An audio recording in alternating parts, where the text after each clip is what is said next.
Hey, everybody, welcome to the show. Welcome to the Future Conflict channel. My name is Scott, proprietor to the channel. Today's CFC episode is episode 397. We're talking attack on Trump update, and the RNC headlines. Should have an S on that title. That's all right. RNC headlines. So a lot of stuff going on in the RNC. That's providing a lot of interesting reactions and a lot of interesting stuff going on.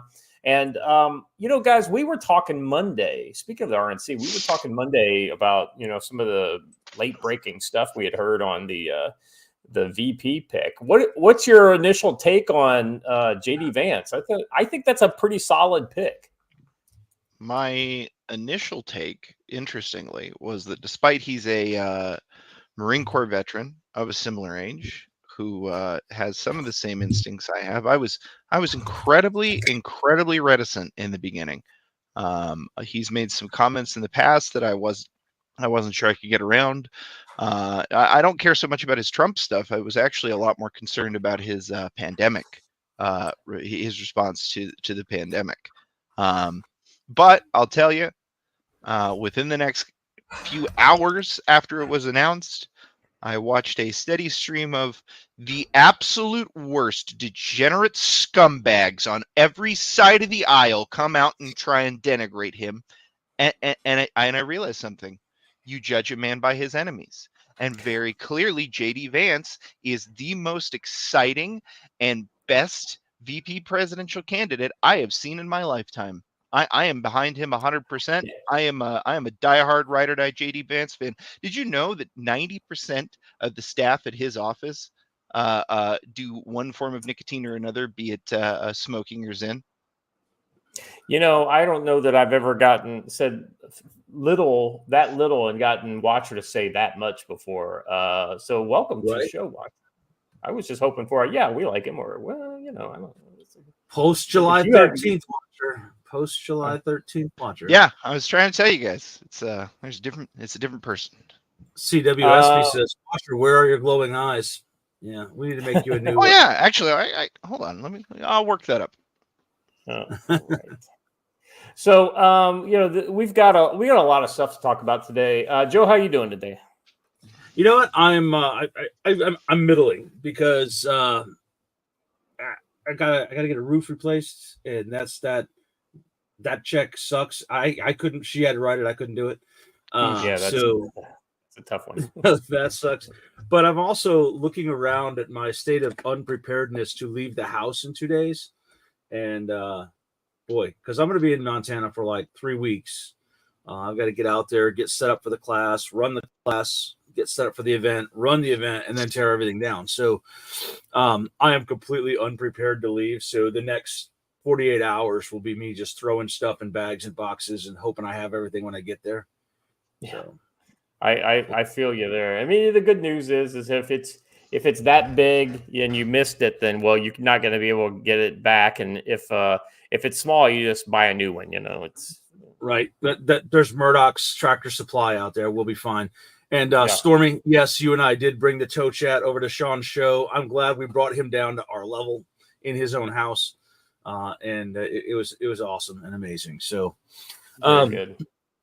A lot of crazy stuff. Actually, Rowan, you're wrong. I have been informed that all of the spam in this house needs to leave and go with me to Montana because someone doesn't want it in this house anymore. So good times. Well, good times. That's awesome. It is a kind of an interesting time when anytime you're moving, right? Especially how long have you been in your current location? Dude, Cat's whole life, 24 years, 25 years. Yeah. So, it's a big deal when we have to move, and we move every like 2 or 3 years. I can only imagine what it's like moving after 24. I mean, now, you're not getting rid of the house, but you're definitely moving out. I do not believe that you have never had spam ever. Oh boy, we're going to fix that. Kanan, if you're free, brother, jump in here and come and talk to us about all this crazy crap that's going on in the world. I will talk to you about the glory of jalapeno spam, and correct your life, sir. Kanan, you've got the link if you want to come in here. It's in the CFC DM group. So, and listen, let's all be careful today. I want everyone to be real careful. Make sure you don't end up on too high of a sloped roof. That's right. You might fall off, as one does. Real quick before I jump into the memes about sloped roofs and whatnot. Oh yes, we have our X account back. People, I love how our X account absolutely just bodies our YouTube views. I think That's a lot weird, of people, right? Well, so anyway, I real quick before we get into anything. By the way, Watcher, I'm going to give you your opening was your soliloquy there. Oh, but I actually do have something that's not in the notes that should be featured. But that's fine. That's fine. It's only just the head of the WF saying that if Trump gets reelected, their entire ball game is over. Yeah, the gig is up. The gig is up because he knows. You know what's interesting is that Trump actually may be way more effective having had a 4-year break than if he had gone straight into term 2 in 2020. Now I don't know that to be the case, but I get the feeling that wait a second, Hunch, the Dirty Roofer has gifted 10 Future Conflict memberships. Hey, brother, appreciate you for doing that. That's a pretty. I hope you guys had your gift memberships turned on because that's a really cool way to get all membershiped up. Look at you! Even Tactical Wisdom got gifted a membership. Yeah, mine keeps lapsing, and Hunch keeps taking care of me, so I'm in good shape. Well, you just need to do the auto renew on there. You already get enough of my money over on the. So, I mean, I'm a whore when it comes to all this stuff. Because there's a membership spam. So listen to me. The jalapeno spam, you really have to try it. It is actually really, really good. So. Yeah, Mexican Iron Man member for 18 months. Thank you for that loyal membership there. I've never had spam, but I love jalapenos. What is this jalapeno spam mystical food creation, which Senor Dolio speaks of? Yes, absolutely. It's really good, man. It's really good. And you know what? We actually had a meme that we needed Mexican Iron Man's input on, but you want to share that one real quick? Yeah, well, actually, let me share mine first, and then we'll go because that kind of goes into all of our sloped roof. Probably weigh in on that one too. So. Yeah, well, Hunch, I actually want to get Hunch's. That's a guy who probably knows a thing or two. I did. Hunch was texting me as she said it. Hunch was like, "Did she just say what I think she said?" I'm like, "She did. She did." All right, hold on a second. Let me. So my thing here, most of the stuff that's kind of fun to talk about is just random stuff we come across in our internet feeds and whatnot. And so I present to you folks this post that I have gifted the X community with. So this is this is Radio Genova post. Muslims in Germany want an Islamic caliphate and Sharia law. Europe is one step away from civil war. And so just to give you a little.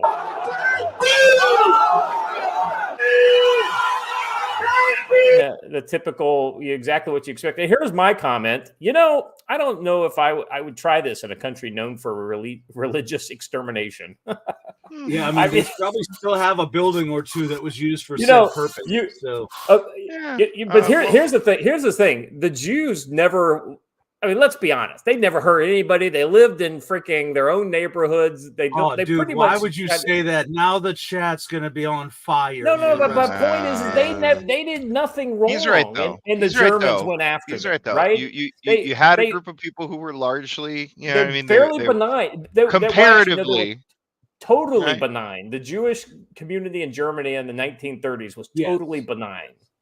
That said, now you've got so the Germans mellowed out after World War II. Losing 7 million to 10 million people will do that, right? I was going to say, look, immigrants that are doing this, I would just like you to just Google Weimar real quick. Google Weimar. Yeah, the Weimar Republic, yes. And We aftermath all of off all Weimar. them in the chat. So please, guys. And that the channel was demonetized. But anyway, I mean, so this is literally a religious minority within a fairly chilled out Germany that is literally calling for the extermination of the German state and the imposition of Sharia law and an Islamic caliphate. And if anything would rouse this kind of, think of it this way: like you had a uncle who's a vet who was a real crazy guy in Iraq and Afghanistan and was really just kind of doing the thing back in the 2000s. But he got out of the army and then he chilled out, maybe other Marines, right? And he chilled out and then he smokes dope, right? I mean, the last thing you want to do is get that guy off the, off the pipe and back into the fight, right? And this is exactly what they're trying to do with Germany. I feel personally attacked. Well, I'm just saying, if the shoe fits, my friend. So, and I mean, that happened to you on Saturday. So, anyway, I don't think this is a smart call on their part. But what do I know? Watcher, you want to share yours, and then we'll jump into our first. Joe, do you have that link again? I cannot find it. Oh, bro. I know. I thought I had it. It was in the previous chat, and I was but hold on. While you got it, we can just introduce Kanan. It might still be sitting. Hey, Kanan, how you doing today, brother? What's going on, fellas? Out here in Virginia Beach, my daughter got me here for a week. That's at a excellent dance nationals. Dance nationals. Oh, good Lord. Yes. Is that one of those kind of enforced vacations that's not much of a vacation? Exactly. Yeah. I hear you there, brother. AKA the money grab nationals. So, how much slope roof talk you've been doing on your channel there, Kanan? I did some last night. I thought it was. I was like, for that comment alone, she needs to be reprimanded and fired. Yeah. I caught you. I think your live feed was on X, and I think I caught that for a little bit. I just thought that was kind of funny because I knew we were going to talk about the same thing. That was the wildest statement I've ever heard in my life. I mean, but she could be right. I was on an escalator yesterday, and I almost killed myself on the escalator. Too much of a slope, huh? Too much of a slope. That's crazy. Somebody said they prefer the term Asian roofs, not slope. So. Whoa, yeah.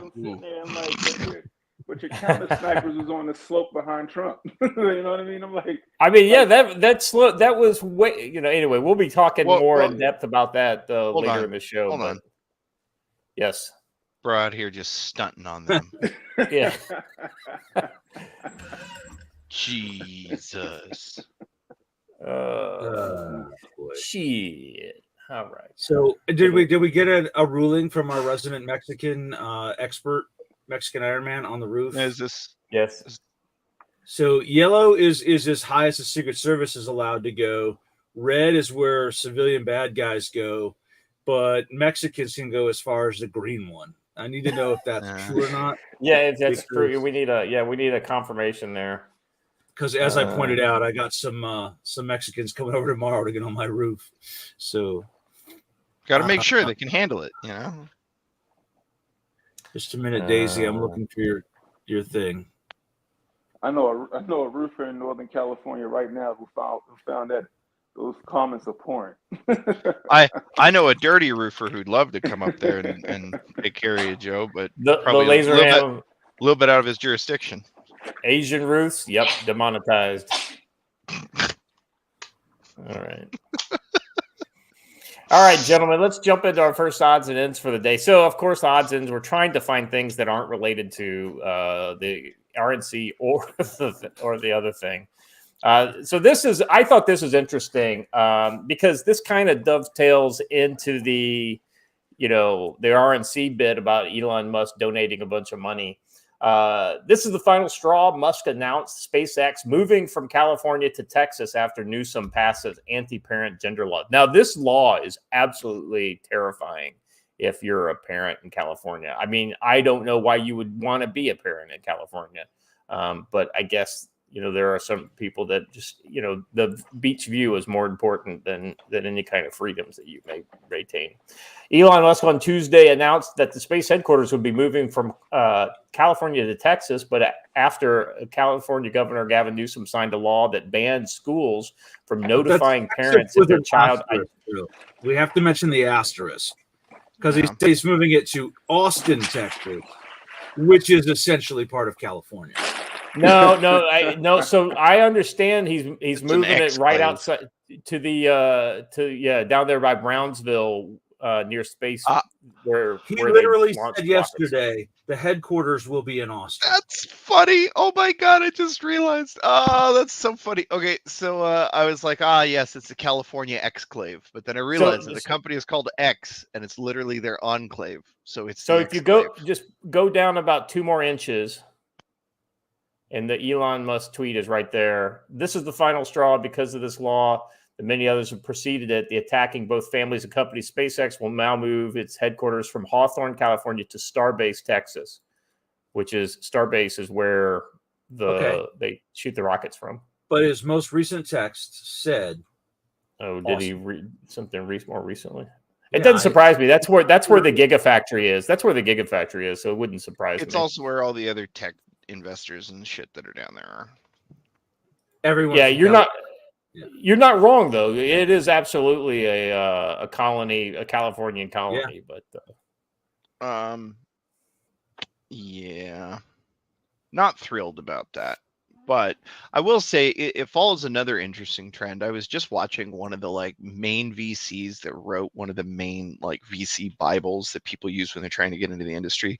Someone who for over a decade has preached that the number one part of being a VC is living in California because you don't have access to all the various different companies and people that you need to network with in order to actually be a VC unless you're there. Issued a statement 2 days ago saying that he and all of his companies would be leaving California within the next week. And then people came and were like, "Are you kidding me? You're the guy who literally wrote the book saying that California is literally the only place to be a VC, and you cannot do it outside of California, specifically the Los Angeles, San Diego kind of corridor." And he said, "Yeah, that was a decade ago. Times have completely changed." The environment is downright hostile. I mean, why wouldn't they leave?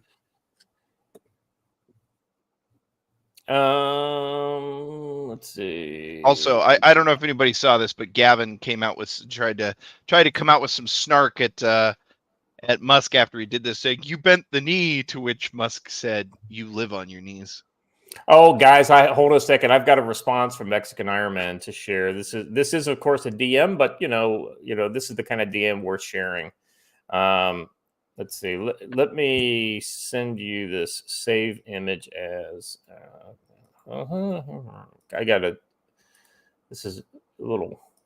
All right, Watcher. I'm sharing to your DM directly over on X. I'm sending you the picture, and then I'll read the text. Alrighty.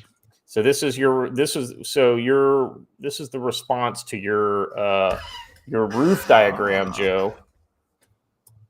It says, "No harnesses, no ropes, no security fall belts. This is my people replacing my neighbor's roof this past Friday." I'm calling it fake. I'm calling it fake right now. Those shoes are not doubled back over themselves at the tip. I'm calling it fake. Oh boy. Yeah. So this is that's what you call handling a slope. Alrighty. Thank you there, Mexican man. Appreciate that. All right. Let's continue on, shall we? I thought because we've got a lot to talk about today, and so if we don't just get going, we've already kind of burned daylight here. Hey, I should ask real quick before we move on. Somebody is saying that he's going to have to pay California income taxes for years after he leaves. No, that got ruled unconstitutional and unenforceable. So unless the California police want to come to Texas and personally try and take it from him, it ain't happening. Yeah. All right. So let us continue on here. Zelensky. So this is shock of all shocks. Zelensky can read the writing on the wall, and he's trying to get the best deal he can before the other shoe drops. Zelensky suddenly reverses, said Russia should attend second Ukraine summit. With much of the global eyes on the international press focused on the U.S. domestic political situation in the wake of the attempted assassination of Donald Trump, Vladimir Zinsky has made an unprecedented announcement. He said Monday that a second Ukrainian peace summit should include Russian representation.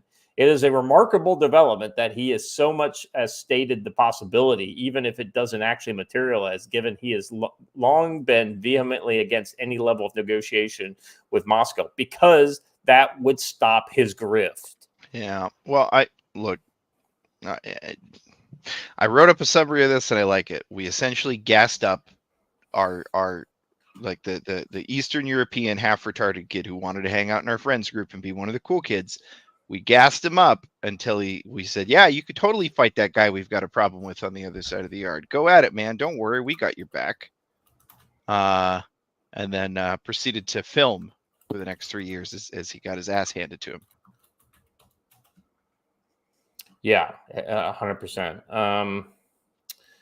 Yeah, it's just so. Let me kind of go a little further down, and then I'll get Joe your thoughts on this. I believe Russian representation should be at the second summit. The first summit in Switzerland in mid-June did not have either Russian or Chinese participation. While Beijing was invited, Russia was not, and the Chinese government cited this as the reason it found the whole endeavor futile.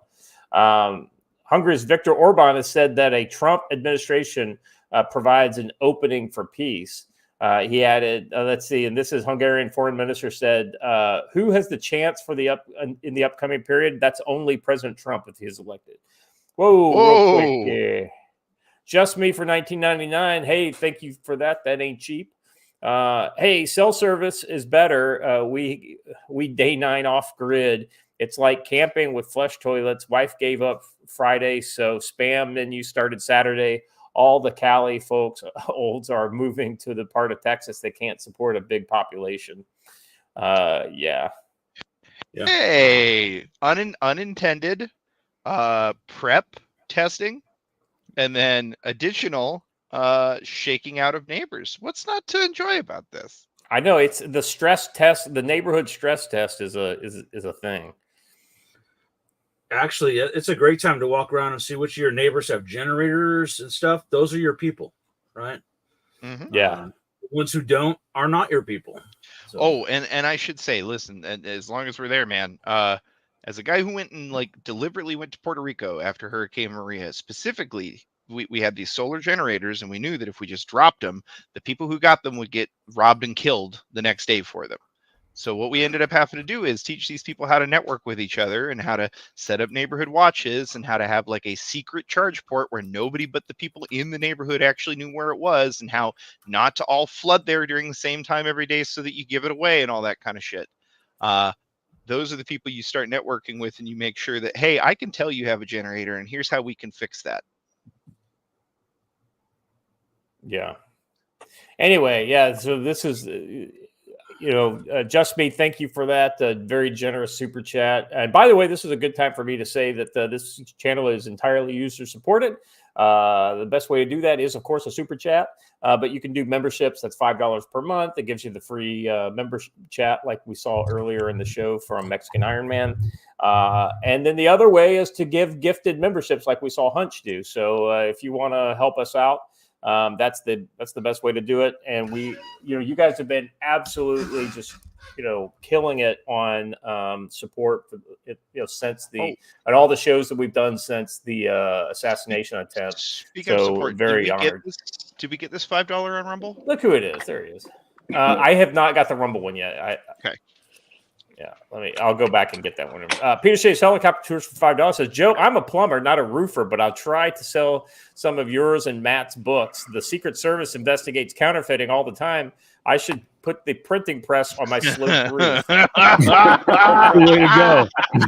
That's the way to go. Dang it. We were going to get him, but we were defeated. We found where he was printing all those $100 bills, but unfortunately, it's on a sloped roof. So I just think funny. it's It reminded me of you ever see that video of the dog that kept jumping the fence But then they put the vacuum cleaner in the way, and the dog was like, "You diabolical villain."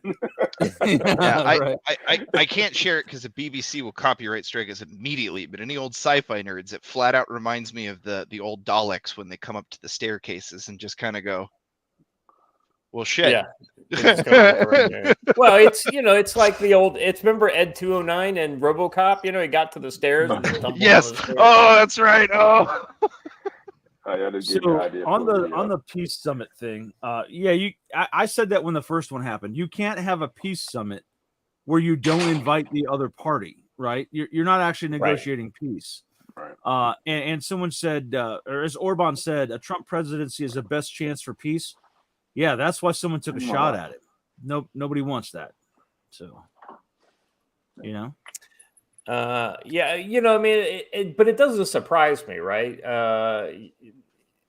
I guess here's the thing: if you wait any longer, and Trump gets elected in November, he immediately begins his shuttle diplomacy to end the war in Ukraine, and they lose the initiative, right? I think what they're doing right now is ending it on terms that they can be, so they could kind of try to dictate the terms prior to the ending of the war. They want to give this win to Biden, not to Donald Trump. I think that's part of it. Ended the Russo-Ukrainian war is a big legacy piece. They don't want to give that away. I think that's a giant part of it. I think the other part of this is we have seen indications that China, North Korea, Iran, and several other countries are giving arms and people to guard the back lines for another big push.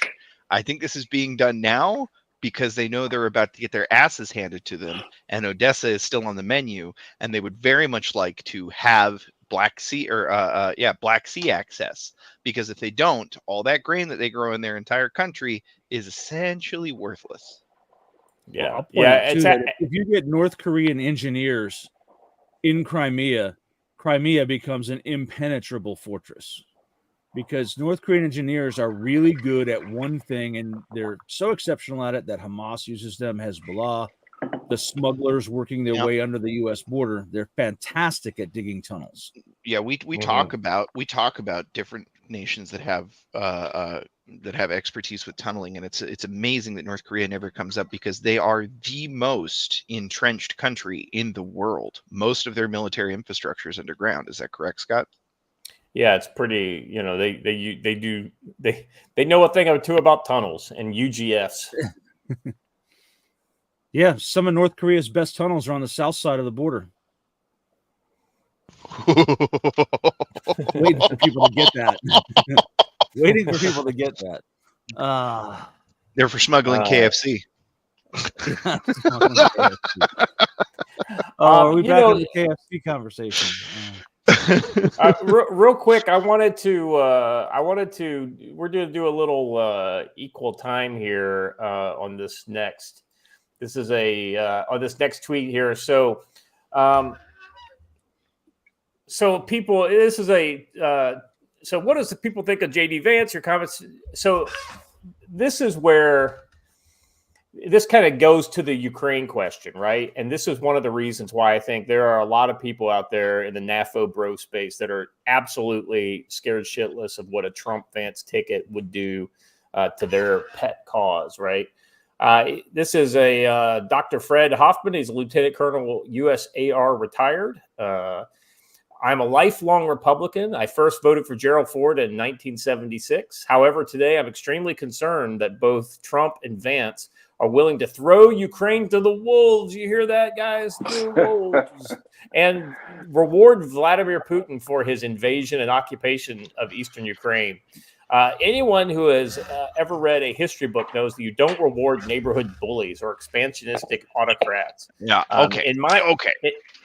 In my view, we either help Ukraine help themselves to fight off Russian genocide, or to fight off Russian genocide now, or we find ourselves in a war with Russia later due to our Article 5 commitments to the defense of our fellow NATO partners. What do they base that on? Yeah. What does everyone keep basing this? I have no idea. You know what, Scott? I'm sorry. I don't mean to do this in front of you, so maybe earmuffs or something, but this is exactly what I talk about when I talk about the absolute and utter degeneration of our officer class, and that they are mostly beyond saving at this point. Well, but you got to remember, this guy is a completely different era, and is not. This is not reflective of different your era, average as in the lieutenant colonel. people who worked with him are still there and But- at the very top. But Watcher, it also says right there. I don't know. He was, USAR, and I'm not trying to be reservist versus active duty thing, because I've done some reserve time myself. But there's a difference in a commitment level and a knowledge level between a reserve lieutenant colonel and an active lieutenant colonel. I'm just let's act like this guy's talking in a vacuum, because I've seen hundreds of posts exactly like this. Some of them from guys who are actively serving Army officers. Oh no, absolutely. There are people out there that think this way, but let me just tell you, as somebody who might know a thing or two about other Army lieutenant colonels out there, I know a few that is not representative of the average Army lieutenant colonel that I have any interaction with. It's not representative of the majors either. Now, there are some absolute wackadoos out there, but that being said, this is not representative of them. Let me say two things on here. First of all, Derna, you're right. Only one country in the Russo-Ukrainian war banned the language, and it wasn't Russia. 100% fact. Yeah. Only one country in this burned an entire building full of ethnic Russians, and it wasn't Russia. Actually, and as long as we're going there with only one side having done something, Joe, I'll toss one on that fire. Only one side of this threw Ukraine to the wolves, and it wasn't the people telling them not to go to fucking war. Yeah. Well, you're right. And let me add this other piece to this. Put that tweet back up, because I have to have the tweet up to have the thought in my head for some reasons. I don't know why, but the thought keeps vanishing. Where were all of these people when we invaded Iraq? So I will give you Afghanistan as retaliation for 9/11, because it was a direct, provable link, right? Bin Laden was there. Al-Qaeda was there. Iraq was just us finishing old business. And I didn't see these same people screeching about our expansionist and being a neighborhood bully and overthrowing the other guy. Because we had about the exact same legal authority to go into Iraq as Russia did into Ukraine. So, yeah. Sorry, but that's the truth.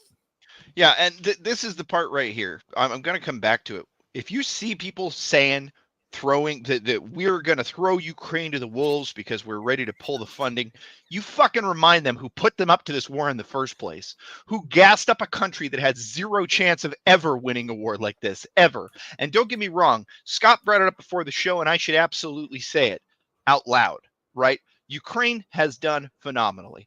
If we're talking about like what we expected with the resources and training level that they had compared to what they pulled off, yeah, they've done amazingly. Doesn't change the fact that they had no chance of ever even coming close to achieving any of the goals that they stated that they had in this war, ever. They didn't have the chance of achieving those goals when it was just the paramilitary forces that were in those republics. They never, ever had a chance when it went to full-blown warfare. And we're the ones responsible for them thinking they did. All right. Now the Watcher's taking a breath. Don, how you doing there, brother? Morning. How are we all doing? I see we're in fiery but mostly peaceful territory. Well, Watcher is still continuing his tirade that you were gleefully taking part with him in yesterday on over on X. I know it makes me so happy. I know. It was. I did get a lot of entertainment from watching. It's so good when you see one of the kids leave the nest. You know. You know, I still got to say, can we get work on Don's post here? Don has decided they want to, like, I have come up with some bangers, and I've said that the only place that bangers like that deserve to be truly posted, the way that you know that they've been published correctly, is when they're on the wall of a shitter somewhere that the enlisted have access to.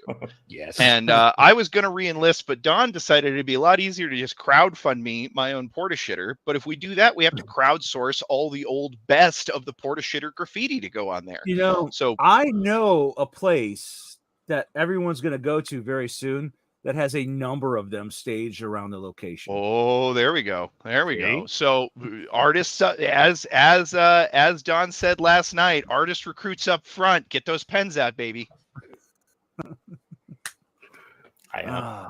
No, once again, no lies detected. Scott, what's this? What's this? The post you just put in here that I'm about to put up on the screen. What are we? Don't put it up on the screen. Look at it because there's a spot for it later in the show. Okay, I see it now. Okay, all right. There's never a spot for tweets that have that name on it. Just for the record. Let's see. Stormy, member for 22 months. By the way, good morning, Stormy. It's always nice to see you, our favorite mod in the chat. Always I love good how to see Biden her is. toes. Yeah, that's right. I've never seen her toes, and well, I'm just going to throw that out. I say, have you ever seen her toes, Joe? Because I know she's seen yours, but I don't know if it's ever gone the other way. What, seen yours? Are we going Mexican? My toes. Don't have seen my toes. All right, enough. Come on, the degeneracy. Let me get on to the ladies. Just post feet and get over it. I know, right? I love how Biden is proposing an overhaul of the Supreme Court to include, wait for it, term limits, LMFAO. It's unbelievable. Love you all. Well, we really appreciate you too, and all of the members. You guys are very generous, so thank you very much. And we love seeing the regulars in the chat, right? Especially the old guard. We've got a very dedicated crew of people who've been with us from nearly the beginning, and Stormy, you're one of them. So we appreciate you. All right. Lance Corporal Veteran for $2 says, should right-wing canceling allow redemption? Yes. I think redemption is important. Punishment and redemption go hand in hand.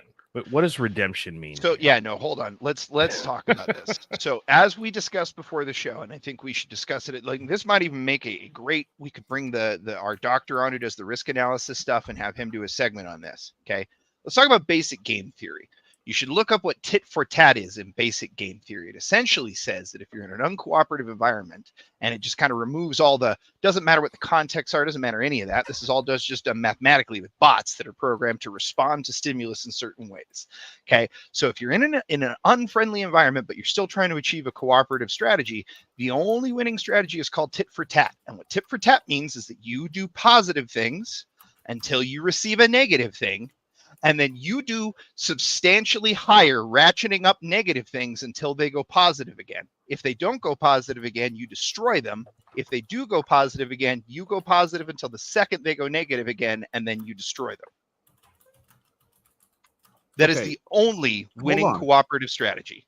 Let me just say that when we started the show, we pointed out we have a ton of crap to get to.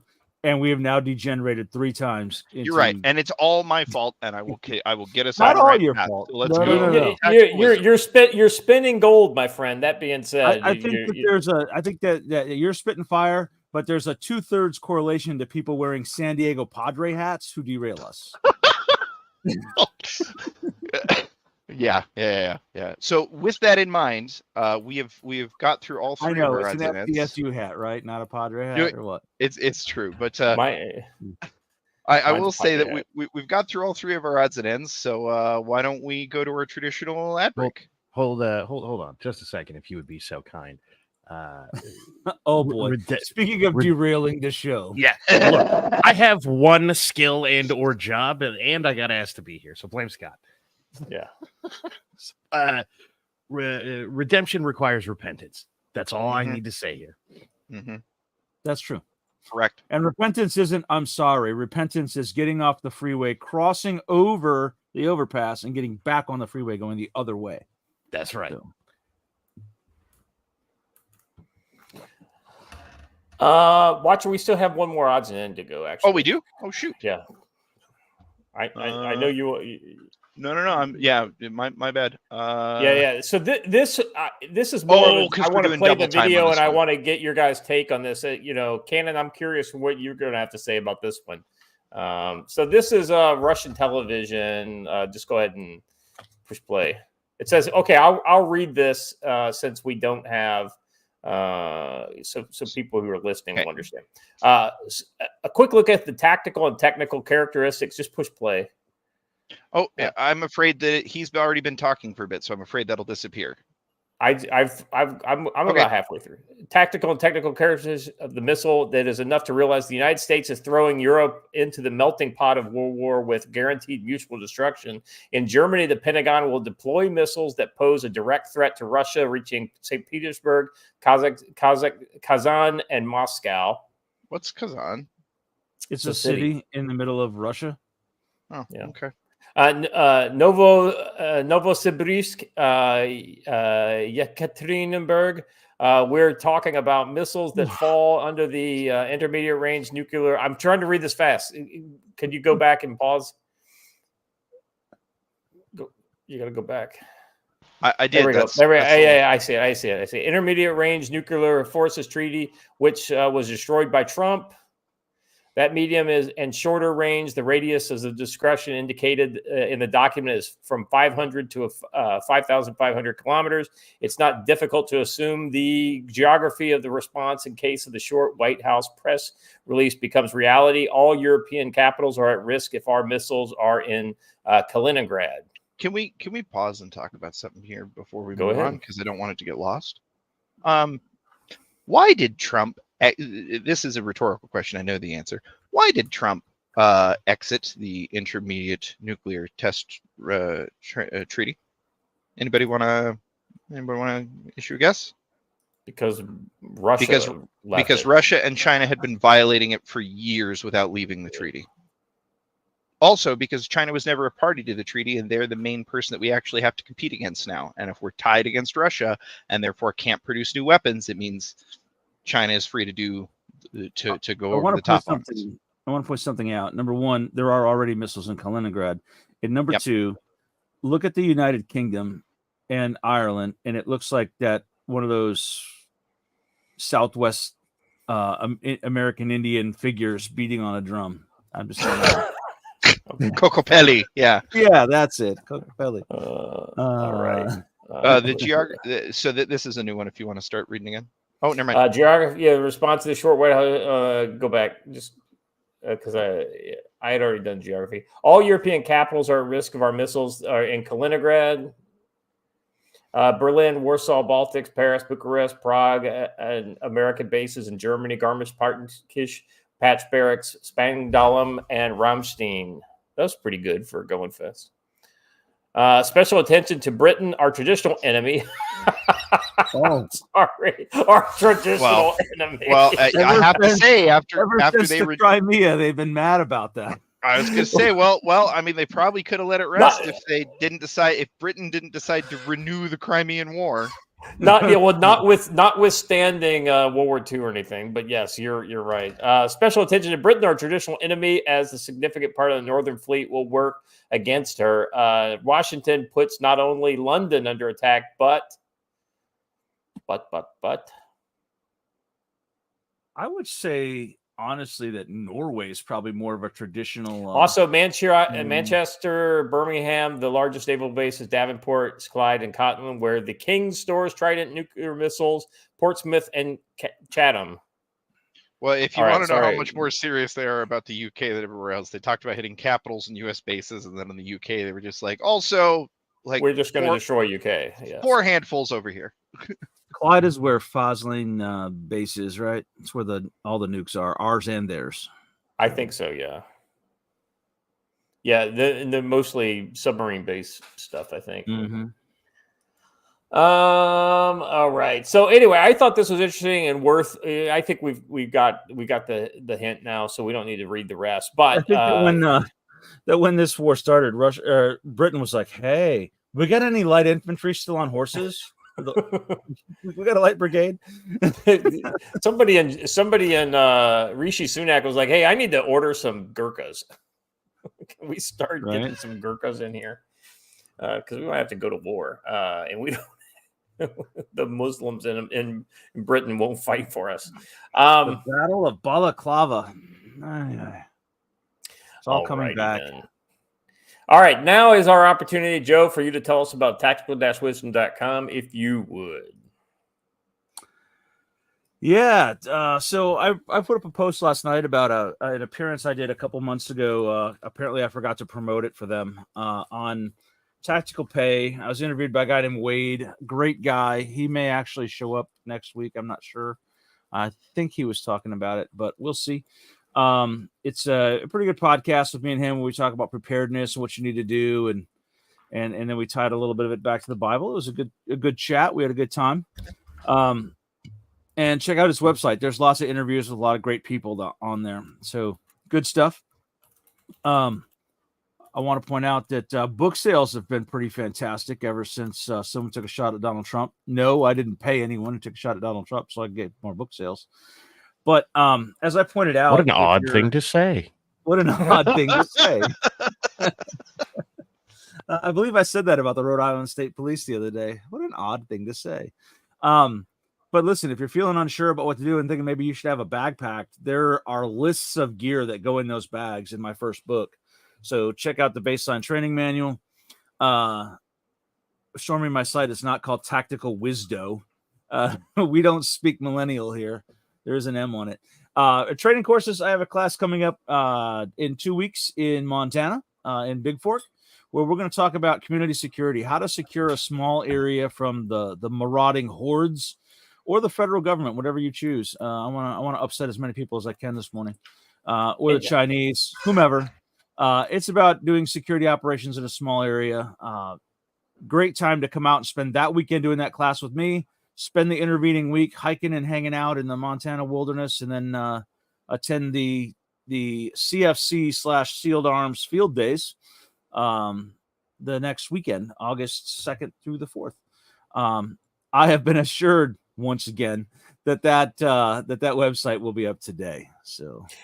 You know, Joe, if you were a Gen Zer, I think your website would be called Tactical-Wisdom. Yes. True. Yes. I have to say there is an update on that.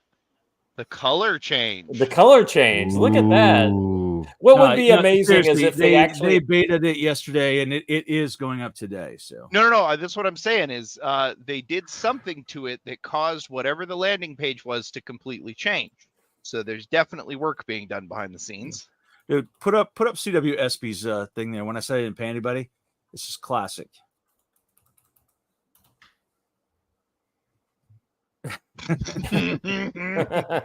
I am convinced that Blaine Pardoe and Mark Sibley are the architects of everything we are seeing in the world today.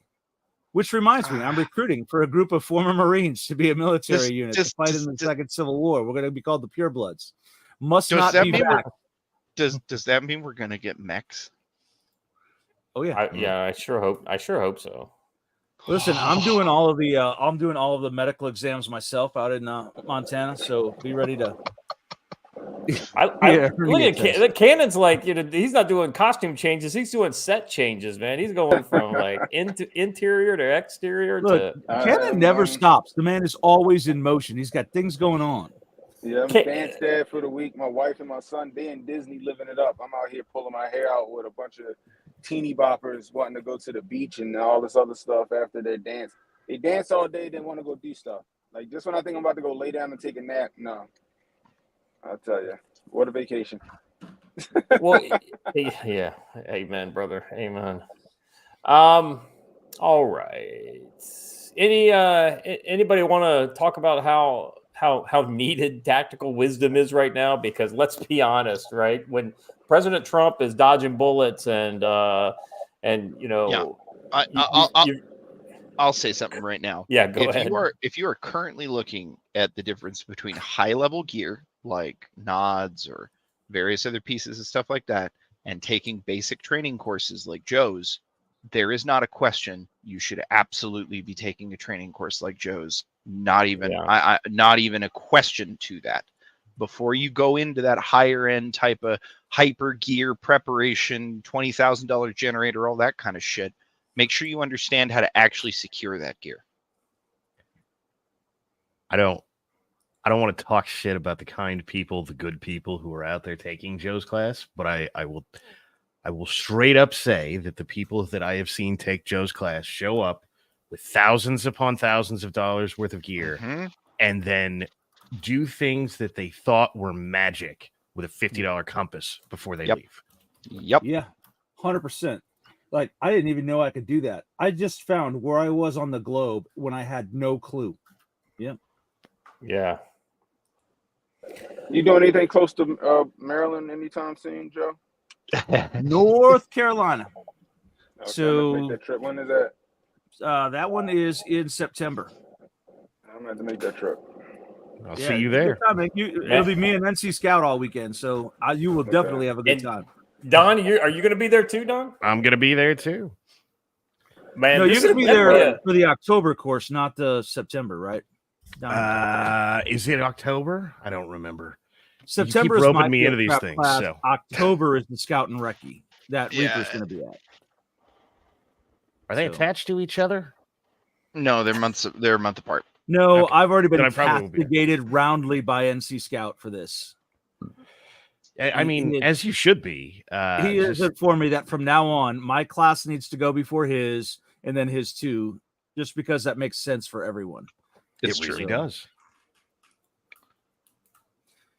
So next year's schedule will be made better. So we've got my fieldcraft class at the end of September down there at his place, then like a 2-week break. Then we roll into Scout and Recce. Before we move on from the ad segment, would you like to comment on this, Joe? So obviously somebody's attended my classes. There are 3 rules. I actually learned these at that training facility in Moyock, North Carolina. Those who know. But rule number 1 is always look cool. Rule number 2, always look like you know what you're doing. And rule number 3 is if you don't know what you're doing, look cool. Yeah. The rule Walking of cool backwards is and falling definitely, down meets none of those requirements. and if you're curious about what cool is, if it works, then it's cool. I have an entire mode of dress called tacticasual. Mrs. Tactical Wisdom named it a tactical casual. That's what she named it. And that always looks cool. So just so you know. I can't argue. I dress the same way. Hey, Rom, rule number 4 is not wear camel cargo shorts. And I would have thought if we learned anything from Saturday's events, it's that camo cargo shorts in combat get you killed. That's what Right. happened. My man lost because he was wearing camo cargo shorts. Can't Oh, help I it. didn't pay anybody, but my man. Well, that and his what head now? wasn't bulletproof. That evidently he didn't have the bullet the Kevlar dental dam in when he took those rounds to the mouth. The only way he could have won an engagement by wearing camo cargo shorts was if they were Rhodesian brushstroke. They're not. Yeah, and we all know that if something's Rhodesian brushstroke, it's going to be roughly the size of Silky's, and it's going to ride all the way up into your crotch. I was it is shocked the that he could rules. sit up on that roof. That roof had to have been like 1,000 degrees with shorts on. I'm like, holy smokes. Seriously, I bet my man had some burns on his legs from crawling had across to. that in shorts. I was like, it's Which gotta is be the 1,000 real degrees in that reason roof. why I object to cargo shorts, right? So I think the So- Rhodesians made a mistake when they named that pattern brushstroke. They should have named it butt stroke. Oh, good God. All right, moving on. Let's jump into the shooting stuff. Got a lot out there. This graphic's been all over the place, and I just wanted. This is of note because it actually shows you just how close we came to having 45's gray matter all over the crowd behind him. Literally at the last minute, bang, right there. It goes right past his So, head versus through it. I don't know that the second shot is actually correct, and here's why. If you look at Yeah. the one that it claims passes through his ear, his hand is up there at the same time, and his hand would have actually taken the round instead. So that one, and then here we go. Yeah. This I don't think the second one went that close. You remember the shot This group was guy's probably graphic pretty big. didn't for this account kid. for recoil, right? Right. And the ability Right. to get back on target. Here's the thing too about shooting that this guy didn't consider that us professionals do. Number one, bullets are not instantaneous. It does take some time, albeit very short, for it to transit, right? The guy who might be standing somewhere when you pull the trigger may not still be there when the round gets there. It's not a laser. And two, the wind pushes that bullet. It's a small piece of metal, doesn't weigh much, especially that one, probably 55 grains, 55 to 77 max, right? The wind pushed it a little bit, and that probably contributed too. Yeah. That was Yeah, dad joke territory. Come on, Alyssa. Come on. Alyssa, It was completely dad joke. It was not even territory. It was squarely in the middle. Oh my God! My daughter gave me she told me a dad joke today, and she actually got me with it. So dad jokes are appropriate when they're appropriate. So, are we sure about this next one? No, I'm not. But this is the kind of stuff that's going on out there, and I just think it's interesting.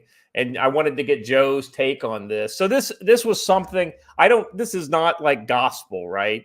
But I think this is analysis that could be done from available video. So this is a forensic analysis of the show. I don't know how forensic it is, but analysis of the Trump assassination attempt reveals a chilling detail: 11 shots fired from 3 distinct firearms. The precise timing raises huge questions. So the interesting thing here is I don't doubt this, right? Because that guy got shot from a different location than he was shooting from, but this potentially brings the idea that there was a second shooter involved. Well, so Joe, what's your kind of take on this? Even though they say this, there were at least 3 different rifles firing: the shooter's rifle and at least 2 rifles, 1 Secret Service, 1 Pennsylvania State Police, all that were fired. So this doesn't necessarily mean all the shots were fired by the suspect. Right. You had at least 1 Secret Service weapon and at least 1 Pennsylvania State Police weapon in the fight as well. So I'm not buying that. The other thing too is that audio recordings of gunshots don't translate well. I had a lot of people trying to pick out the caliber by the bullet sound. You can't do that on an audio recording, right? You need to actually hear it live. You need to hear it live, 100%. Yeah, and Diatic is absolutely right. Echoes being picked up, different angles, different wind conditions during a shot. Kanan, that was a sweet video effect. Microphone directions, different mics being specifically designed to avoid peaking and different stuff by various different methods, including literally like an audio controller on the inside, monitoring the waveform and then cutting out anything above a specific waveform, or sounds in specific frequencies, or exactly. It's not like these things are those cool ear pro that you buy that you can actually hear on the range, but they do very similar things. And this is how we got the first day Twitter analysis that these were obviously 22 rounds, including the Secret Service. Yeah. Yeah, well, see, this is where the gun ignorance on the left is just absolutely rife, in that they don't understand that, yes, 5.56 is a 22 caliber round. Anyway, I mean, don't even give him that much out. A whole lot of this was don't give him that much credit. Come on, I know. Yeah, because the initial footage that was put out there, I was like, yeah, that does sound a little small. But then I heard another angle, and I was like, oh no, that's a 5.56 round. I was like, that's an AR round, and I stuck with that after I said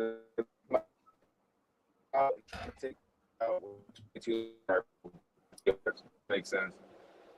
But I did hear from it's another YouTube channel here called Redacted. It was a report, and I'm gonna say allegedly. There's a report that FBI had some ballistics that showed that maybe a shot came 488 yards out. 400, that was a Secret Service shot. That was actually one of the shots supposedly that hit the shooter. Yeah, that was one of the Overwatch snipers that was hitting the shooter. Which destroys the question. He was outside the perimeter argument, because clearly he was not. And not only that, the reason that's relevant is because the rifle that shot him, as we've been saying from the beginning, was local law enforcement sniper, not the Secret Service sniper, who is supposed to be, in every sense of the word, the far superior marksman. Right. So I know that on the roof behind Trump, they were local law enforcement, right? or at least one of them was. Joe's probably the best one to speak to that. Yeah. Yeah, essentially at every Overwatch position like that, you're going to have a Secret Service sniper and observer and a local law enforcement officer, probably state police with a radio, so they can all communicate. So absolutely, yeah. And that guy's probably also a sniper because snipers speak their own language essentially. So, yeah. Got you.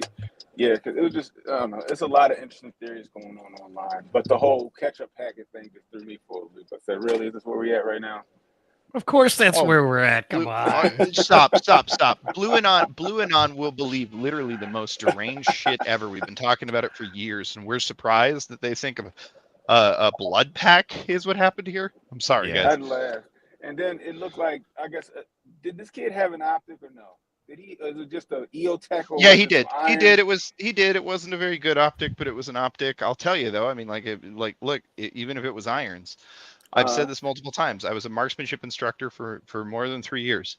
If one of my shooters had missed a shot from 100 yards at a AMOD target, which is essentially what we're talking about, from the prone position, their ass is getting remedial rifle training that day.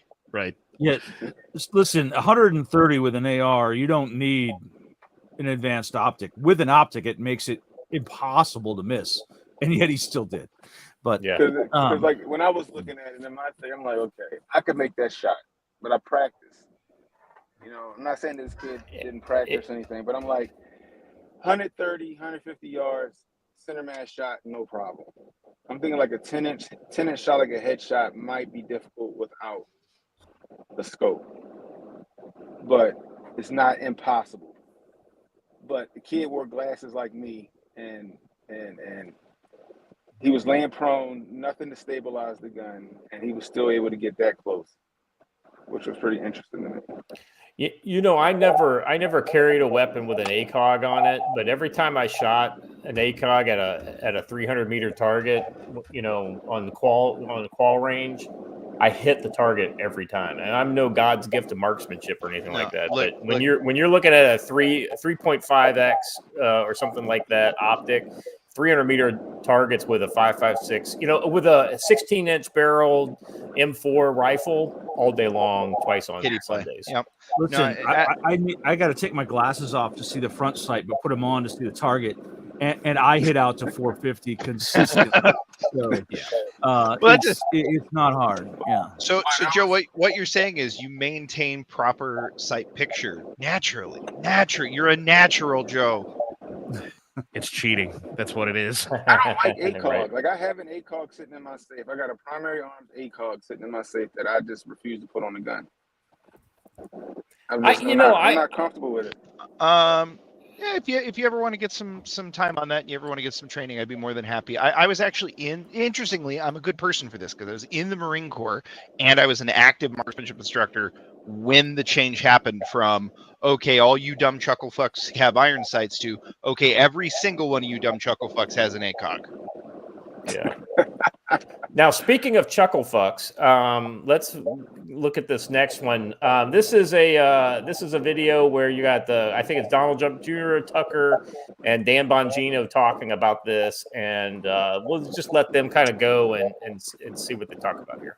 So I was just showing Tucker some material from an unimpeachable source, let's just say, on the matter.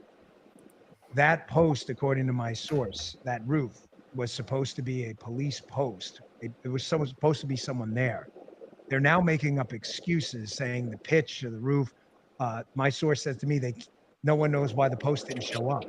But so that's a nonsense story they're putting out in the media. And I was also told that the Secret Service director has been given instructions from the administration and the DHS secretary. You want to keep your job, you keep your mouth shut about this. They're not putting that out there, but if you get those site post logs and those police instructions and there was a post on there and they didn't show up and no one checked, someone could have got your dad killed within millimeters.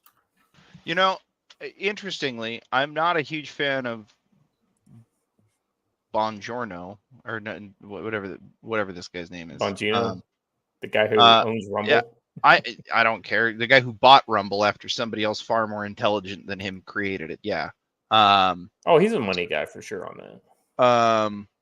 So look, man, I don't generally like he's got some really nuclear bad takes, but Yes, but the guy was former Secret Service, was he not? he was. Yeah. This is one of those kind of things I would absolutely give him the benefit of the doubt if he's got these sources. Yeah.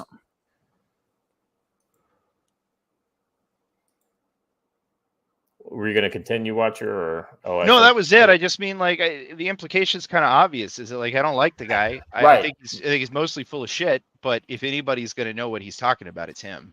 Now, I don't know if this next post is the same clip, just an extended version of it, or because I think this one has Tucker and him actually, and Don Jr. actually talking about this situation.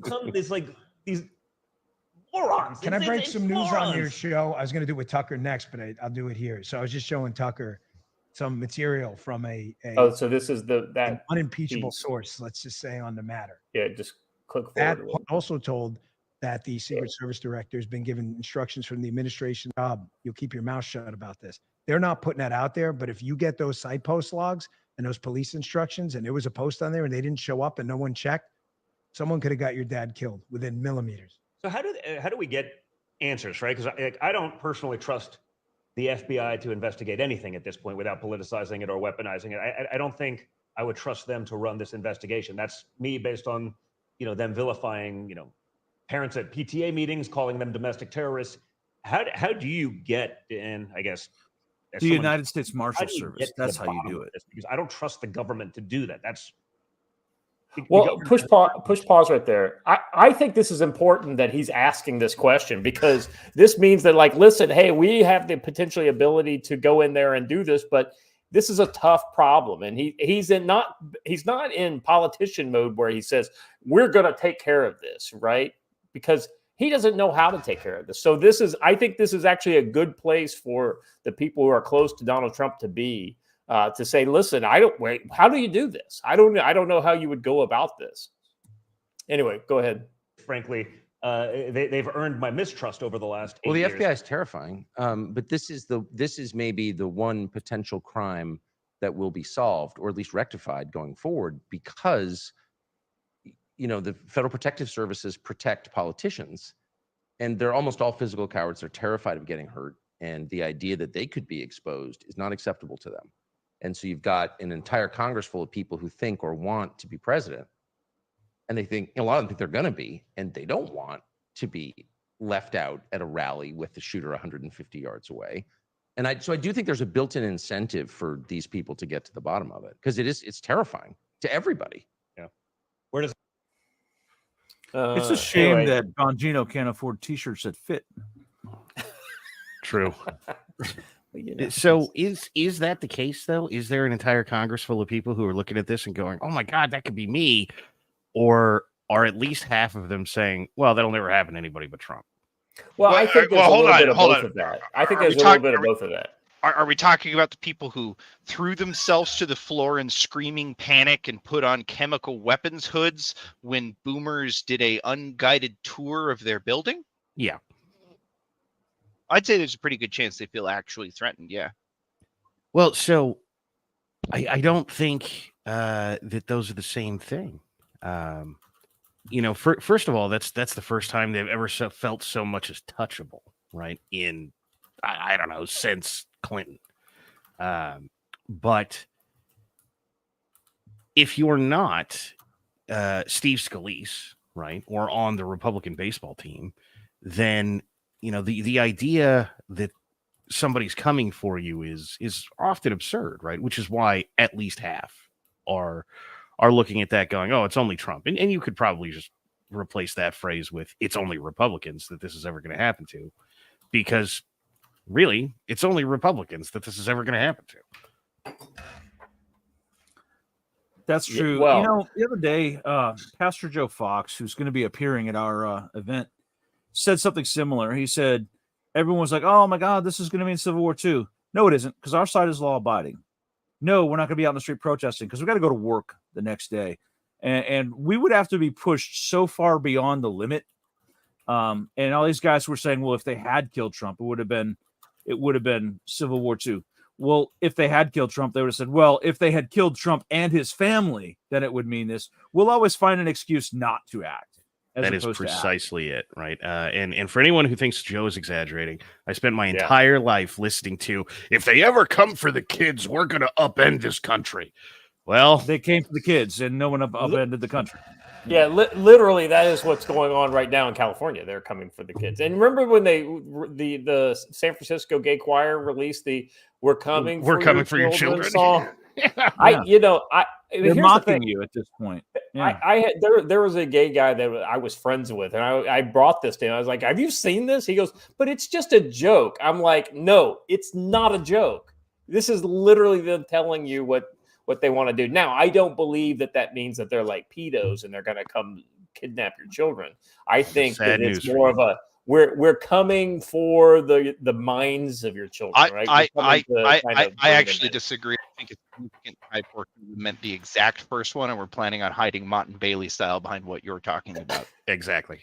Well, I think there's right. No, I'm done giving them the benefit of the doubt. Those organizations explicitly call for this kind of thing, Scott. Listen, Watcher. I think it's an 80-20 split on that. If I'm honest. Then why are the heads of the organization explicitly calling for that kind of thing now, Scott? I'm sorry. I don't think it's an 80-20 I have not heard anybody explicitly. I'm sure. I don't worry about them coming out. Civil War II, Scott versus Watcher. The problem is that I don't know if we're going to have a civil war over. I think the left is bad. They're not coming out and explicitly saying this. What they're saying, what they're doing is they're gaslighting you a little bit, and then the vice president of the organization gets, rolled up and then convicted for child porn or something like that, right? I should say CP instead. We're probably already demonetized on this show. Yeah. So, yeah, sorry about that. I'll tell you though, the answer to Don Jr.'s question is the United States Marshal Service. They're probably the closest thing to an objective law enforcement agency we still have. I mean, your other option is the U.S. Postal Inspection Service, and that's about all I got, man. I don't know. I think we could put Joe in charge of it, and we'd probably be good. Talk. All right. Let's move on to the next one. Well, hold on. I want to test the roof pitch over at Ron's place because I don't want to fall off of Ron's roof. It's a long way to the ground. Yeah, you got to be careful out there. Real quick, maybe not this topic, but I want to hear more from Kanan today. We got a good guest tonight. I'm sorry. I'm on the. I got so many things to get to, and I apologize for. No, I know. Don't be sorry, Scott. I'm on the same thing. We're both trying to whip through a bunch of notes, but yeah, we got Kanan. God, the peace between Ron and Watcher. I mean, between Scott and Watcher is more unbearable than the war. Let's come on. I feel like I got VIP tickets to a nice friendly civil discourse. No, but I don't know. Like, it is interesting, right? Who would do it? And I guess, like you said, the United States Marshals. Maybe we get Tommy Lee Jones in on the deal, so you can search every in-house, out-house, and roundhouse, to see if there was any other people involved in it. But I think it's going to get swept under the rug. I feel like the other politicians that they're talking about who might want to see this thing get resolved or be investigated are very few and far between, because a lot of them probably feel like, well, we control the narrative. You know what I mean? So I see this going the way of Vegas. Yeah, just kind of hand waved out. Yeah. I see Warren Commission. So the problem with this going the way of Vegas is the thing that you do to make this go the way of Vegas is you drag it out, right? And that's exactly what happened. Is they sat on the Vegas investigation for like 6 months, a year, and then at the end they went, I don't know. So there is a real possibility, and I'm going to hold on a second, Don. Fighting words in the chat, Joe. How dare you? How dare you? Because of Ron's comment that you folded when Watcher offered the olive branch, I was comparing it to the comments Zelensky made about inviting Putin to the peace And summit. you, I you just missed this doubled down. entirely. I missed this entirely.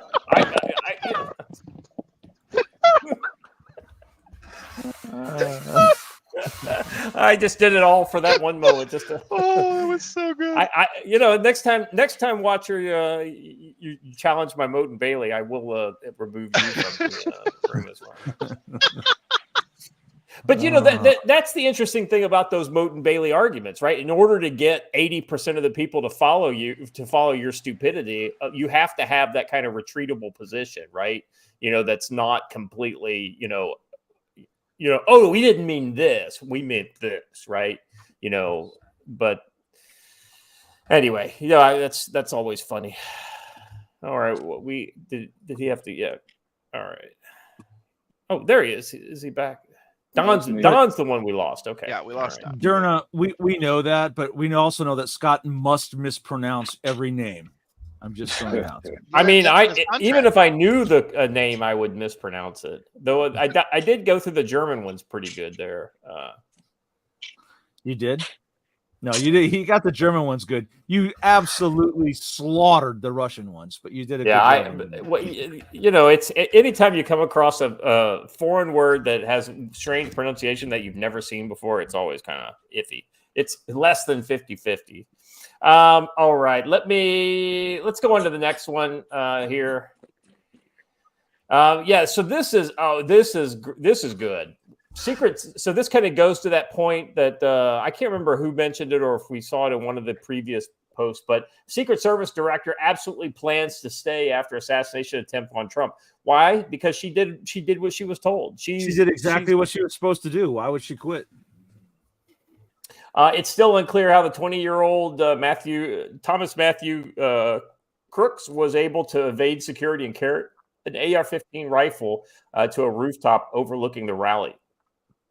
Let's see. Kimberly Cheetos says that she plans to stay on in her role in the wake of the assassination attempt against former President Donald Trump at his Pennsylvania campaign rally on July 13th. It's still unclear.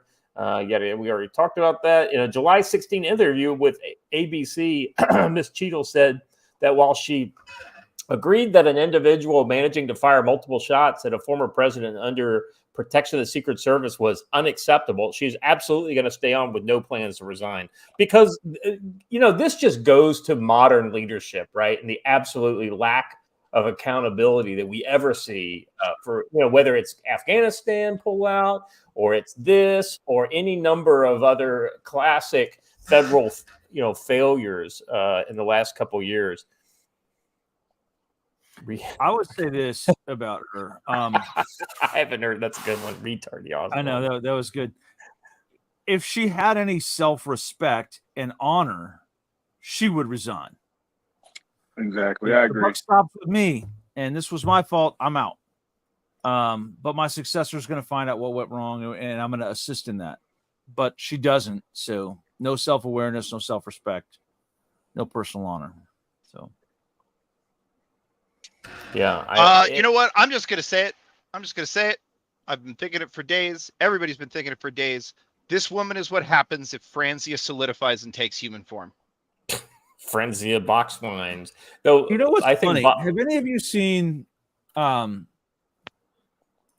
of the Soldado, Sicario 2? Yeah, I've seen it. Yeah. Thank you, sir. The other female agent looks exactly like this woman. Just gonna point that out. Yeah, you're correct, actually. Look, hold on. Somebody said resigning would be an admission of guilt. What she said was an admission of guilt. Yes, what she said was absolutely an admission of guilt. Yeah, 100%. Resigning isn't an admission of guilt. Resigning is acceptance of responsibility. She may not be guilty, but she is indeed responsible. It's her job to make sure these things happen correctly. Looking at her makes us understand why the agents who were protecting Trump looked the way they did. So, Diatica, I have heard the same thing. Apparently, Jill and this woman were friends outside of regular politics before she got her position. I don't know about this. She was the principal agent for the Biden family during the Obama presidency. Yeah, she was on Jill's team. Yeah, so she was on Joe's team, not Jill's. Oh no, I'm sorry. No, she was on Harris's same team. thing. That's she was on the VP's team. That's what it was. Who was The Cheetos lady? No, she was not. She was not. She was on Joe Biden's team, and she was on Dick Cheney's team, and then she retired and went to work for Frito-Lay for a while, and the Bidens brought her back. She was on VP. I got you. She was on different, but never the POTUS. Joe Biden's vice president detail and Dick Cheney's. Yes. Yeah. Thank you. Yeah, that makes a lot. There's so many things that don't add up to me. No, I have not heard that BlackRock may have owned the building at some point. I also don't believe that everything that goes wrong in the United States has something to do with BlackRock. Yeah, sorry. Well, maybe like far in the background funding wise, but like not something like this.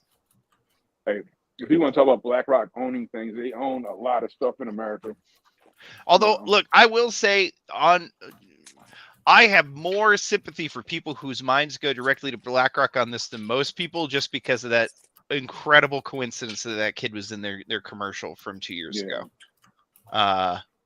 And believe me, I do think that's an incredible coincidence. Like, nobody's sitting there like, hey, we're gonna spin this kid up to be a shooter. Quick, let's put him in a commercial. No, he was in a high school in a small town, and they did the commercial in this high school in a small town. So there was a pretty decent chance that he was gonna be in the class that ended up getting featured. Well, and he was an academic. You know, he was getting awards for academics, so he was a smart kid. That's the kind of kid that you would want to put a lot of times in these types of things. So it makes sense.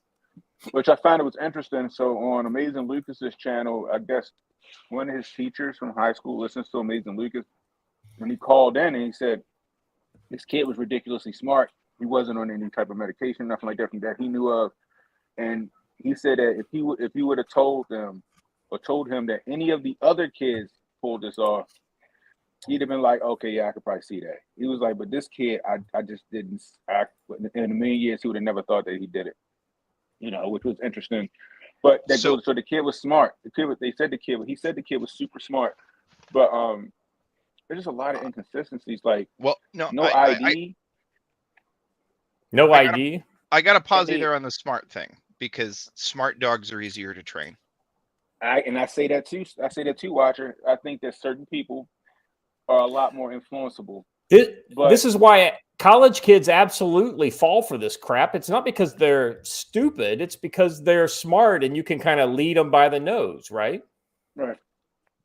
So it wouldn't be. I don't think it would be too far fetched to say that this kid was groomed in a way. You know I think that's correct. Yeah. You know, it wouldn't be too far fetched to say that. But the fact that he didn't have ID and that shit came back like the next day, but they got the ID. They ID'd him through DNA, but they got the DNA from some vaccine thing that happened overseas. Yeah, they probably got the DNA. Let's be very honest.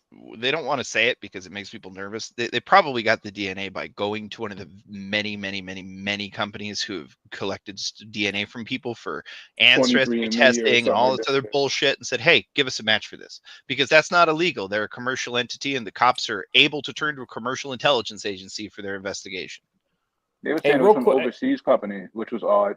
Yeah, I guess they were selling data, which is scary. Well, several of these, especially the startup ones that were early on, these DNA companies have already gone under and are now owned by other people that just continue to use the same name.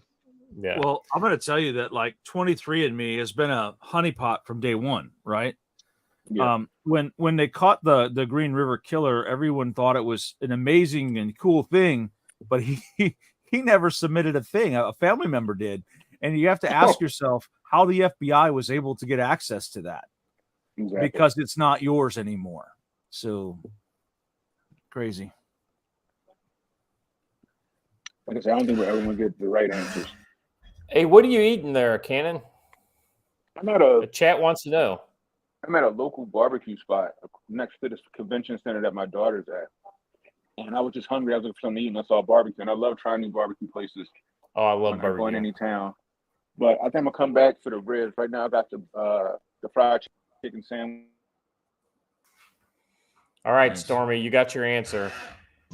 Jay Clark, Absolutely. DNA testing has gone now to it, like you can have it done in less than an hour these days if you have an open lab, and the FBI does.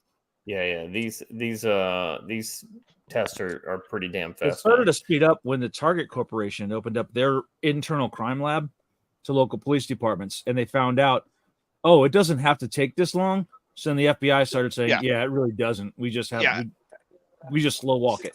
So the other major thing that they found out, or that they started doing, is that private companies started using AI algorithms in order to do matches on these genetic things instead of just basic search algorithms, and pretty immediately found that they reduced the search algorithm by like hours. you have to put Alyssa Marie's comment on the screen for everyone. Everyone must enjoy.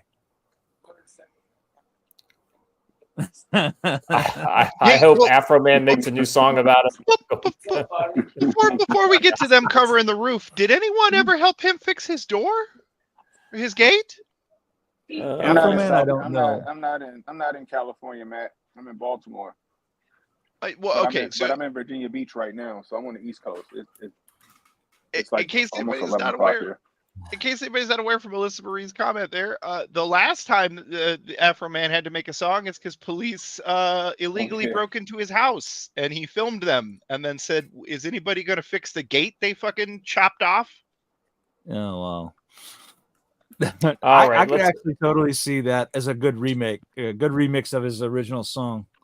I was going to go to the roof, but then I got hot. That's beautiful. That's pretty beautiful. Well, you know, we don't have an even better. Yeah, exactly. We don't have a Afro Man parody song yet, but we've got Viva Fry sharing some of the interview with Miss Cheetos.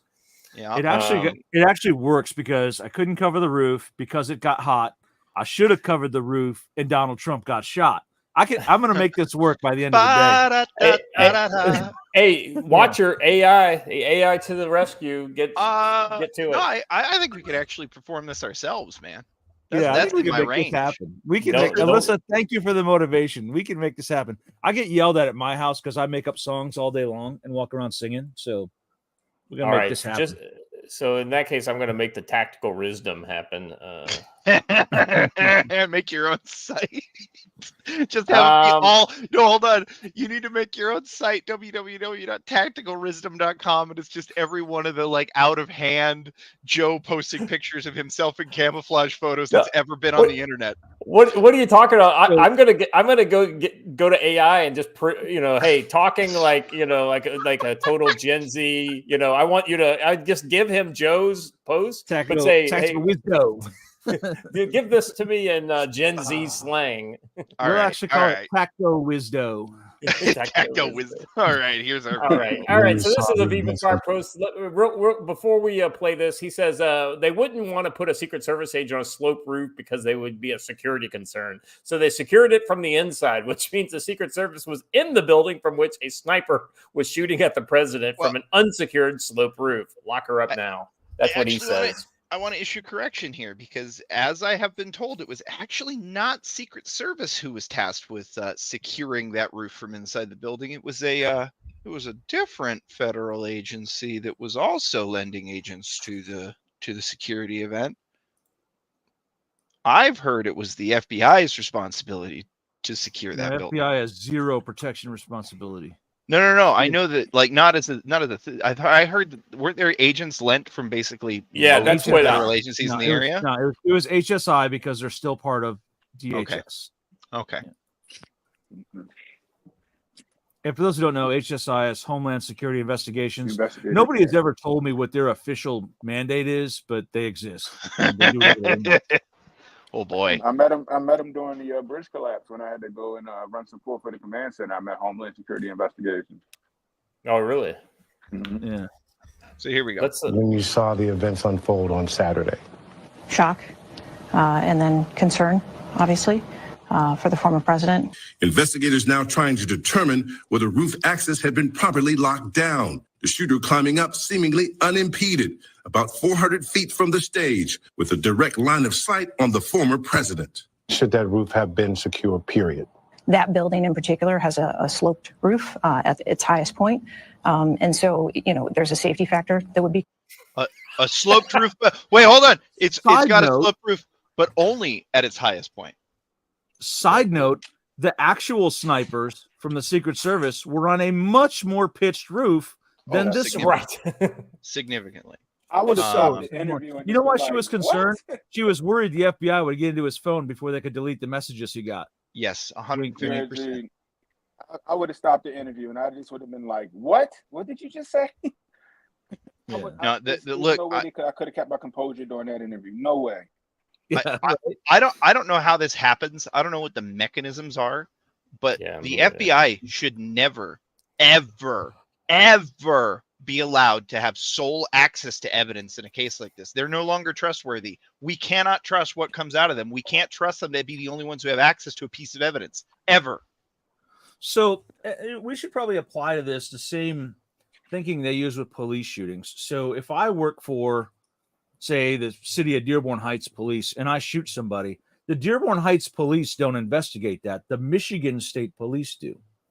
And if the Michigan State Police shoot somebody, the local police department then investigates it.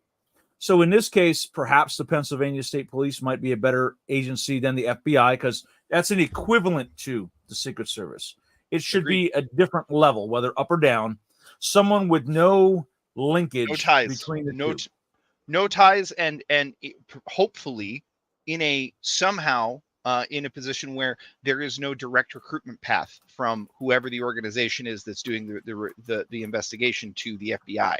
We don't want it to be the farm leagues that are trying to get a leg up because they helped them out. Absolutely. Exactly. I would have been like, if I was watching this and I was running the investigation, I would like, I need you guys to detain her immediately. I need all of her phones. I need her BlackBerry. I need her iPhone. I need her tablet. I need everything right now. Because that answer right there just makes me feel like she had something to do with something. Oh yeah, I mean they couldn't chase the suspect because it was a 30-degree it was a 10-degree incline. I don't. It just doesn't make sense. That was the dumbest answer I've ever heard, and they didn't give any pushback on that. You know what I mean? Which they never give any pushback when they're trying to cover something up. But the minute I would have heard her say that, I'd have been like, she needs to be investigated right now. Go get her. Patrick 7, member for 10 months, says, I've heard said that the photo of him before the shooting that looks like it was from a drone was taken 30 minutes before, but I don't know. So it was taken while he was doing his pre-attack surveillance. That's a basic executive protection thing, is that you're always looking for people doing pre-attack surveillance. So someone thought he was of note enough to snap this photo. It couldn't have been from a drone. That's a drone exclusion area. No one has significantly answered to me why, or no one has specifically answered to me why there was no DHS drone in the air or helicopter. But that was actually a still grab from surveillance video, but we don't know from whom. Probably from the manufacturing plant, because he's sitting on a low concrete wall that's outside of there. But I pointed this out the afternoon of the shooting. We got that photo awful fast. This is Watch the movie Shooter and then ask yourself why we got that photo so fast. Just like That's the what I said agent in the says in the beginning. movie Shooter, Yeah.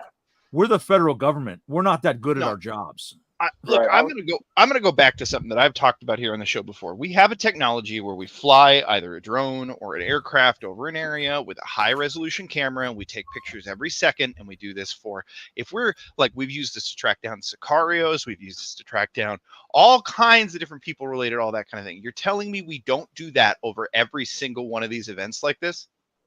Bullshit. I don't believe you. I call bullshit too. When I first seen that picture, and even when I went live that Saturday, I said, we got some Bobbly swagger shit. I was like, this is what this is feeling like. That's exactly it.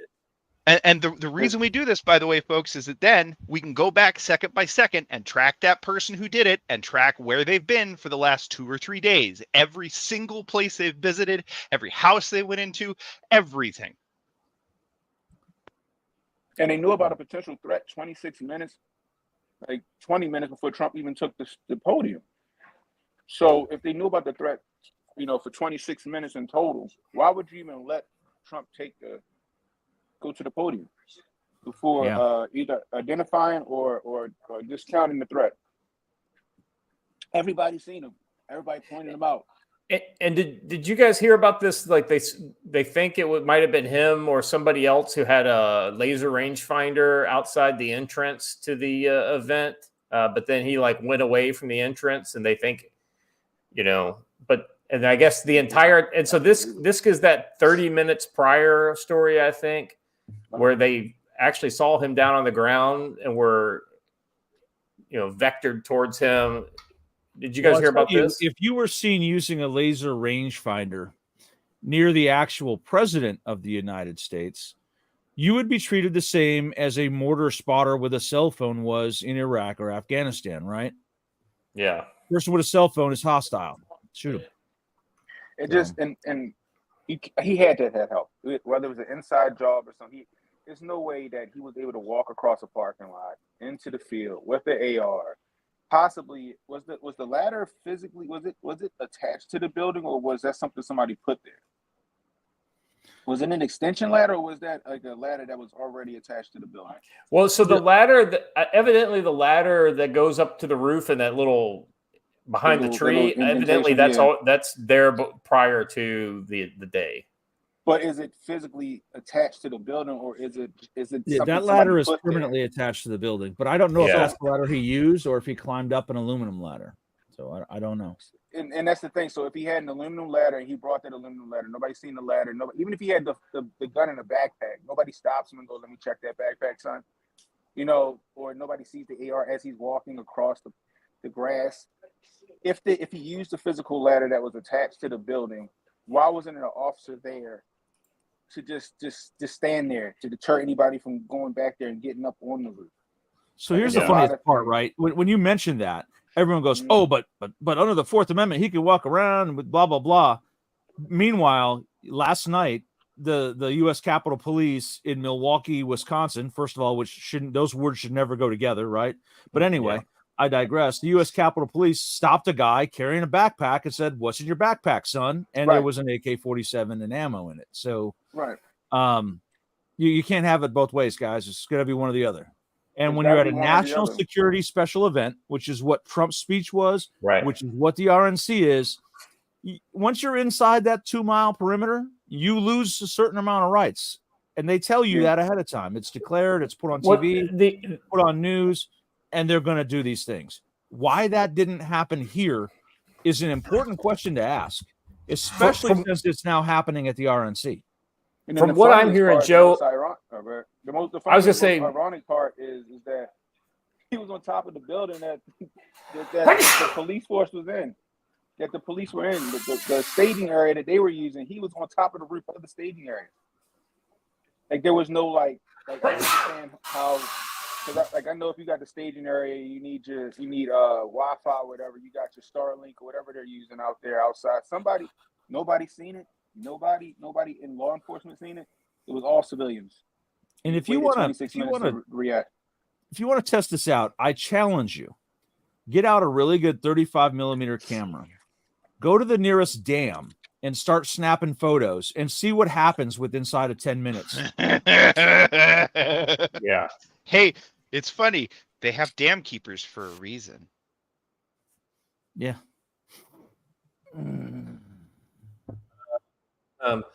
So let's go to the next story here, Watcher. There's two videos in this, but maybe we don't watch the first one. I don't know. It's a YouTube video, I think. No, it's not. It is a YouTube video. We could show this YouTube video. We've already been demonetized today. Who gives a shit anymore? Yeah, this is just if you're curious what 2 inches to the left or to the right would have done. This is potentially worth looking at. Just so we see what could have potentially happened if you go down this one right here, 5.56 versus human head. This is one of those gel. Analog. You can just turn off the audio. Yeah, he's just setting up to do the shot, and then they've got the ballistics gel head. Now this is a shot like square on. Violent explosion is definitely one way to. So this. I can only imagine not made of ballistic gel. It looks like it was made of C4 the way it was exploding. I mean, this reminds me of the 5.56, the meme of where the guy gets the ballistics torso gets shot with the Kanan round, and everybody says it's a 5.56 round. So this would have been a very traumatic experience for America if we had to watch this live on television. Okay, now I'm sure that I'm focusing on the wrong things, but I am who I am, and I can't stop it.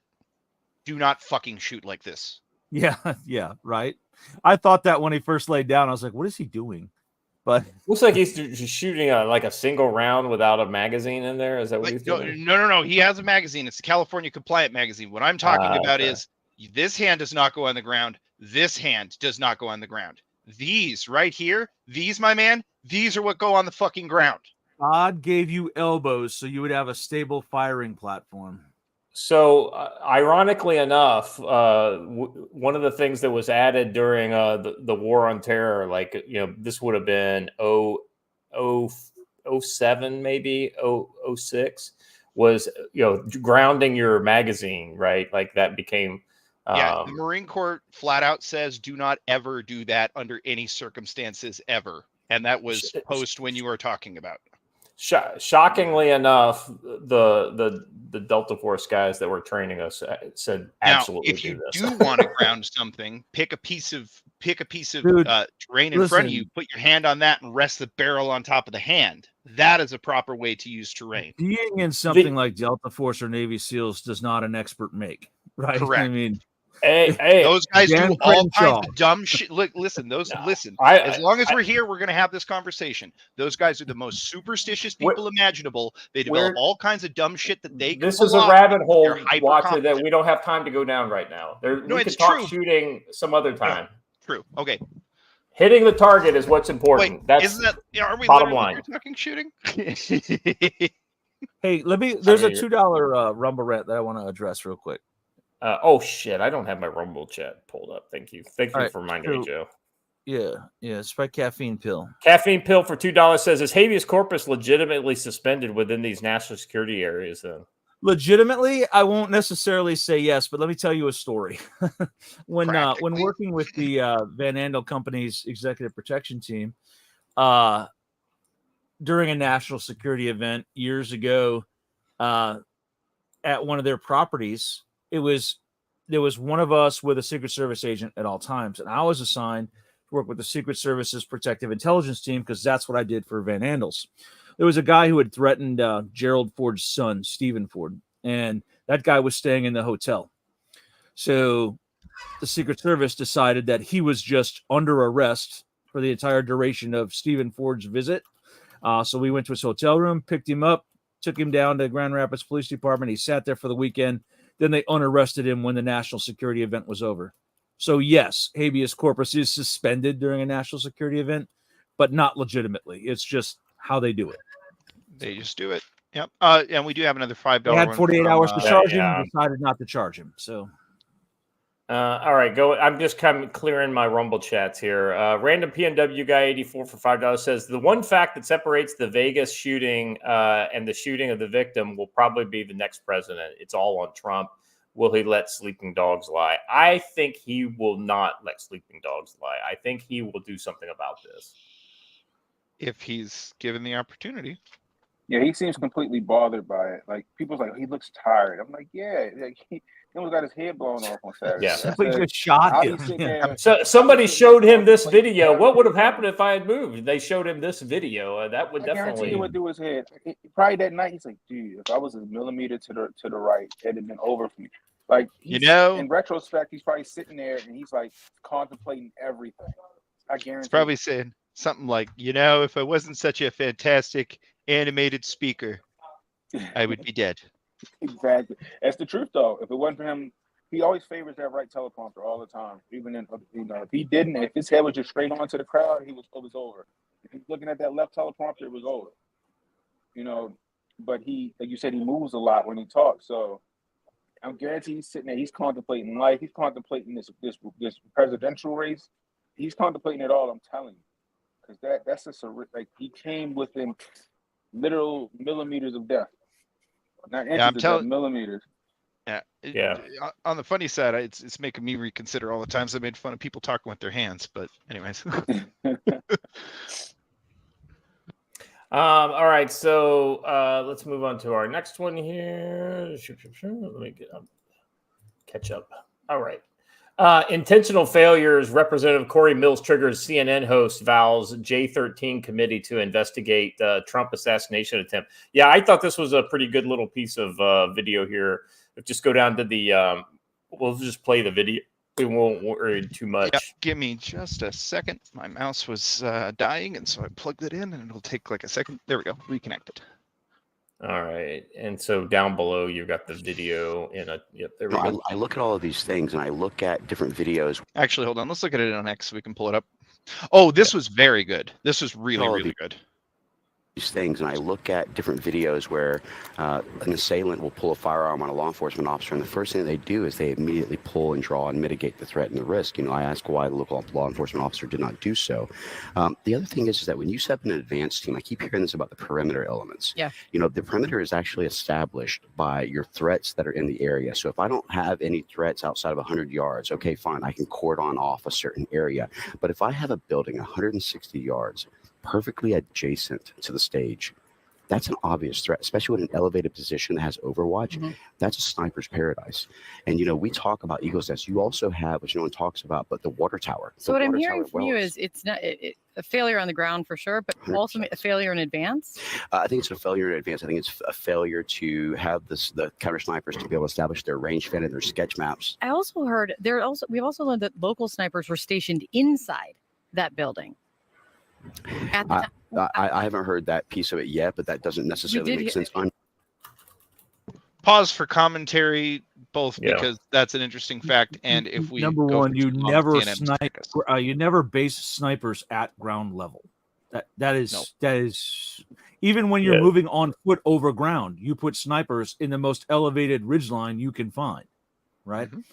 Why we would base anyone inside is silly. And when they say their excuse was because it was too hot outside, there were snipers all over the place outside in the heat, including one who shot at the president. Here, over here, and back over here. Yeah. And I'm sorry, they didn't have neck fans to cool them down while they were, so we had to. Right. The Gators, yeah. Unless they were actually in a window which was backed off, because a lot of times you'll get yourself in there. Sometimes you expose your rifle in a way to try and do a force protection or a show of force that actually stops things. Others are actually more tactical where they'll sit back a little bit. But a sniper for the law enforcement is only trained to shoot about 75 yards, unlike your counter sniper teams that are on so. But here's my problem. In having done this for so long, they always say the adage of ignorance is bliss, and I think that's true. I've done thousands of advances. I've done thousands of counter sniper operations with our teams in Iraq and Afghanistan, etc. The amount of negligence, the amount of mistakes that was made here, I have a very difficult time not leaning myself towards this was intentional as opposed to fecklessness. I have another. We're going to pause it again, and I have to say I've been argued with about this before, but I mean every word of it. A lance corporal in the United States Marine Corps who somehow loses his squad leader and is now tasked with evacing the squad would know to secure a position 150 yards away with an elevated line of fire to him when he's trying to get the helicopter to come in. This is so fucking basic. I can't, it's such basic security. You don't even have to be a sniper to get this. And I'm going to back up Corey Mills, having done an advance or two in my life in various environments. There's no excuse for missing this building. And you don't say, we'll just put guys inside. It'll be fine. You have to secure the top of it. Yeah. But the fact that the Secret Service head, whatever her name is, wasn't it Cheadle, said that, we were responsible for all of this, but these buildings right here, no, they wasn't us. So it's like somebody's called it the Pac-Man perimeter. Right, where it literally drew a perimeter that looked like Pac-Man. They were responsible for all this stuff except for this one little piece of pie right here that was cut out. It doesn't make sense. And he's saying, it seems like it was intentional, not we effed up. No, it seemed like it was intentional, and that's why I keep going back to the inside job situation. Somebody help that kid.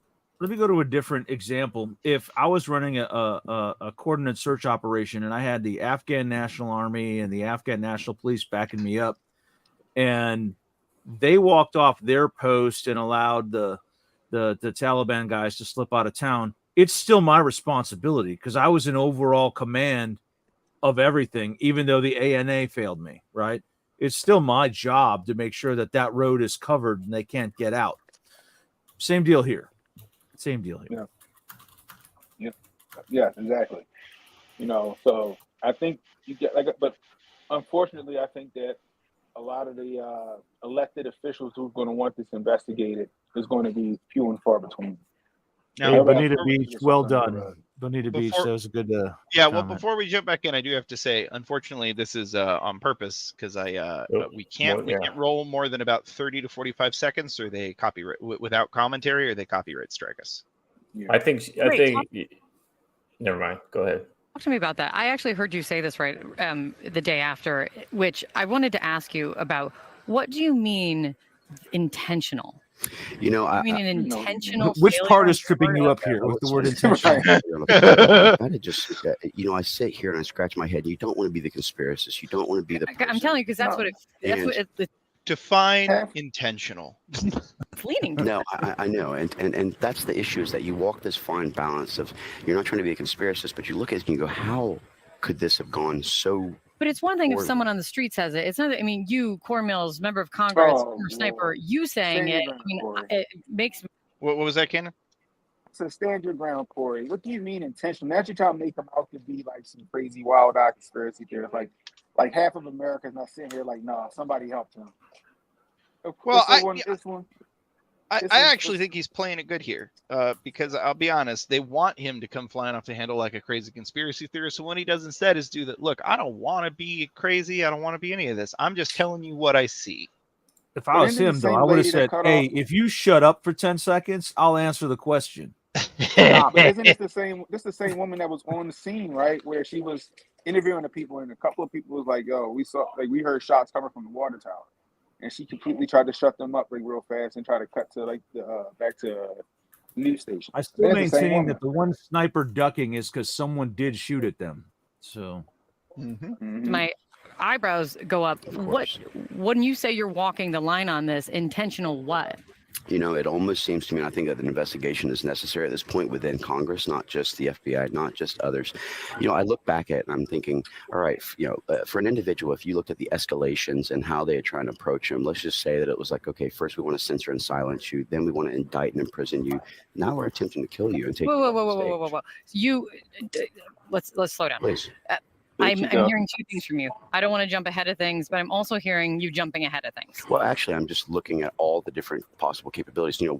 He handles himself really well here. He is, but he's smarter than she is. I mean, clearly. A lot.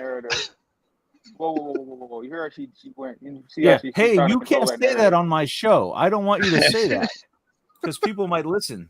Things as a military member, one of the things as a person who's run in the special operations communities before, one of the people who's actually done this is that you look at all potential analysis, right? Donald Trump and his team have said, do not, Look, we actually, Beach, you got it right on. Like, don't underestimate. That is absolutely happening, and there's more than one person. Yeah, there's a whole shut him up, please. Yeah, there's a whole producer room screaming at her. Yeah, she's got the producer in her ear saying, "Wait a second, don't give him an opportunity to spread this nonsense." Is what they're saying. Apparently, there was a memo blame this on Joe Biden. Well, actually, I didn't say Joe Biden. To be completely who's the clear. they then? Let's be very specific. Well, that's what the investigation has to do. Was it local law enforcement that had made the mistakes? Or was there something to it? Was there other types of things that we need to be analyzing or looking at and providing analysis? My point is that when something's so significant, you're talking about something that hasn't happened in decades, right? I totally. But my point is this: from the perspective of so. Go ahead, yeah. Like no, saying just let him talk. They're in her ear saying, "Shut him down right now. Shut him down right now." What they actually? Had a memo come out where they didn't want to allow. I guess they don't want to allow people to quote unquote no speculation. You got to keep it to whatever the official story that's coming out from the investigators, and that's what she's trying to do. And she got them people in her ear right now, like shut him down. Do not let him get that thought off. Yep. Someone who's actually conducted these. These are not difficult advances. This is not like I'm putting together a stage placement and a tight shot. This is about looking at your surroundings. Which, okay, you know what? He just introduced some technical terms there. Joe, why don't you go over what a stage placement and a tight shot are? Well, there's a lot of different things that go into it. Let me just talk about advances in general, because I did one for Steven Crowder, right? We're not talking about the former president of the United States here. And we asked the state police to secure all the rooftops in downtown Lansing, Michigan, and they did. And that was for a comedian to get on stage, right, at the Capitol. That was not Donald Trump giving a speech. So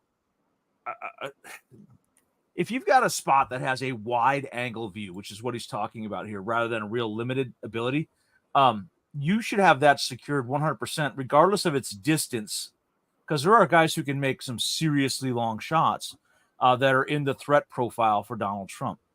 This dude was inside a chip shot. This one, I've said it 100 times. I'm going to say it again. This building was a gimme. This building should have been part of the perimeter, or should have had a team on it. It should have had a team around the base of it. There is no excuse for this. And that's as a guy who does advances for movie stars and news figures, and that's it, right? I would have secured it, and I'm not working on Donald Trump's detail. It's really, he's 100% right. Yeah. So let's get more of this. What is my green, yellow, and red route, which is your routes out in case? What is my actual elements that I need to be looking at as far as mitigating threats or risks or increased levels? Where's my range fan for the sniper that says, okay, here's my 100, my 200, my sketch. Here's an area where someone could shoot. Because here's my thing. So you're Let's saying, just say it's a Royce element. Yeah, I want to see the range cards for this. So basic that how big the screw up. I want to see the terrain sketches, but See, she keeps going back to being a screw up. She went back to like, that's how big the screw up is. Like, he's saying that it may not have been a screw up, but she don't want him to get that thought off.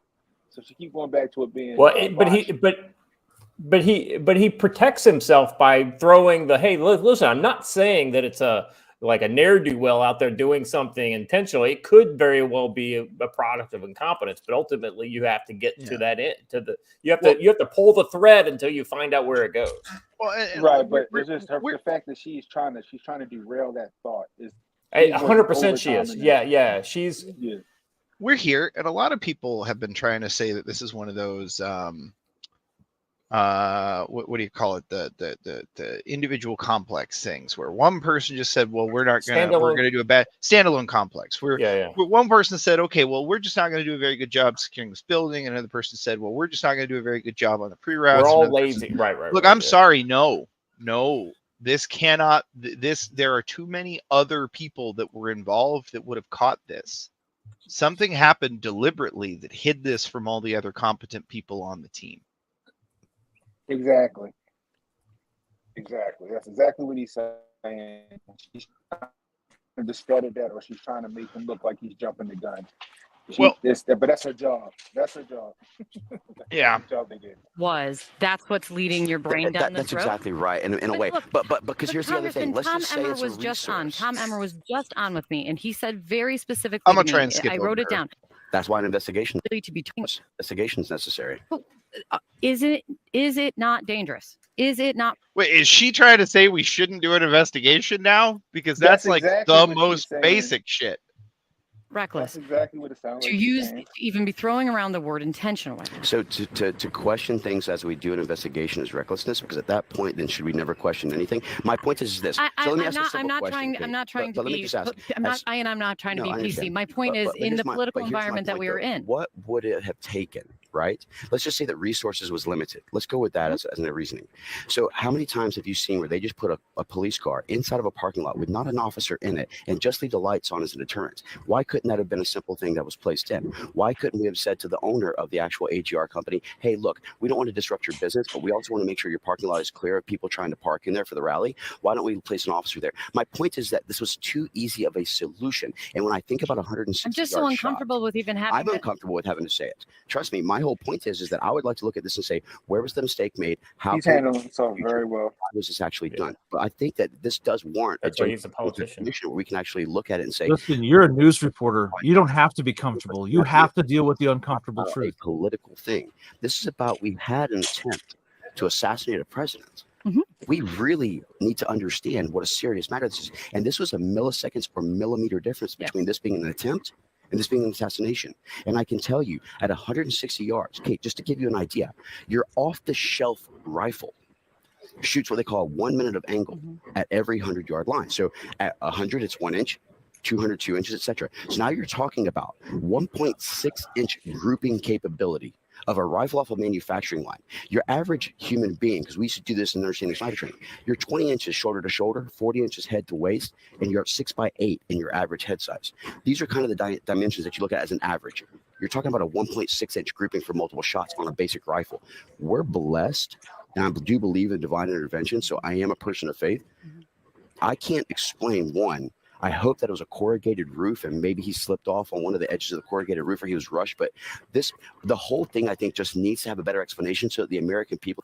Listen, she stops being able to even offer responses. You can see on her face that she's listening to people scream in her ear, but she can't process what's happening there. Here's the thing, because she realizes that he knows way more than she does. Yep. And, you know, she doesn't see an end to shut him down.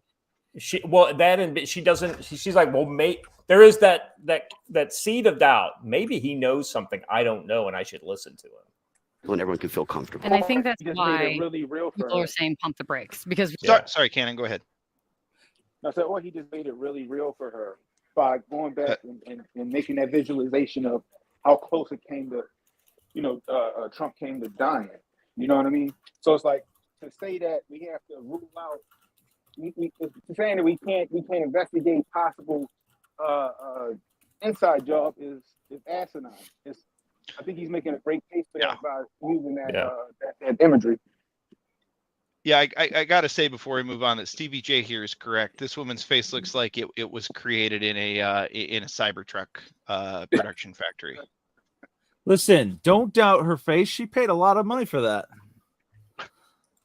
We have seen conspiracy theories, honestly, on the right and the left. I just said Donio O'Sullivan on that it's already going like wildfire. This is the kind of political environment that they're saying it's too hot and people are jumping to too many conclusions. Well, that's why I am so uncomfortable. As a military member, one of the things that we do is we what if scenario everything in the world, right? That's I know, but I don't know. I'm just saying if it's the what if that you talk about maybe in an investigation and the what if that. Okay, skipping over her dumb rambling bullshit. I don't try and hide it in private. I think that the American people need transparency, accountability.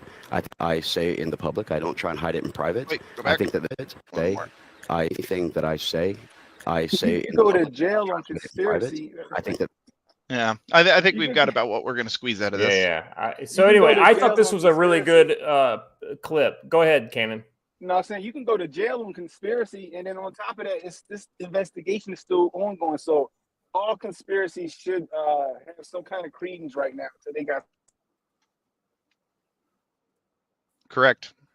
I want to say this. She had the gall to say people talk about how the political environment is too hot, and yet fails to acknowledge her own and her network's culpability in that. It's like the one guy said about Joe Biden. If Joe Biden had said, hey, I said some stuff I probably shouldn't have said, it would have went a lot farther than just saying everybody needs to calm down. Right. Oh, Derna. Oh, it's lowered the temperature. Derna. And by the way, Derna. By the way, Joe Biden's "we need to cool it down" thing lasted exactly about 19 hours. It lasted to the end of that speech because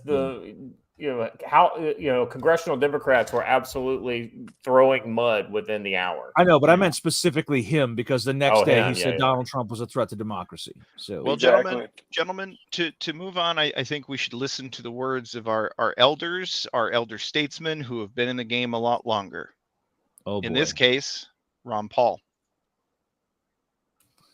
Yeah, and he's not wrong at all.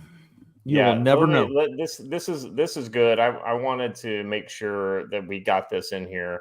I'm just looking for my link here. This will be another one of those 75-year classification things. This is going to go the way of Vegas.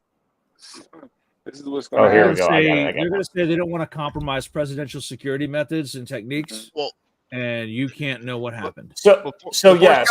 Before Scott's reading, no. In fact, it is not happening, is what we're saying. So all even right. right down to Corey Mills's statement and the letters written by various congressmen demanding all this stuff, it's a lot of letters and some words said. They It's get not files much right action. into the shredder. Yeah. While we'll never know what really happened in Butler, PA, this is Ron Paul writing this. Just days after the attempted assassination of Donald Trump, theories are flying all over the place. Many who ridiculed the conspiracy theories of conservatives are now suggesting the whole event was a setup to boost Trump in the polls ahead of the election. Others suggest it was the deep state or even foreign actors who organized it. Former U.S. Navy SEAL and founder of Blackwater, Eric Prince, claims the fact that the Secret Service allowed a rifle shooter within 150 yards to a pre-planned event is either malice or massive incompetence. Yeah, we talked about that in depth on 100% Monday. accurate. Yeah. Yeah.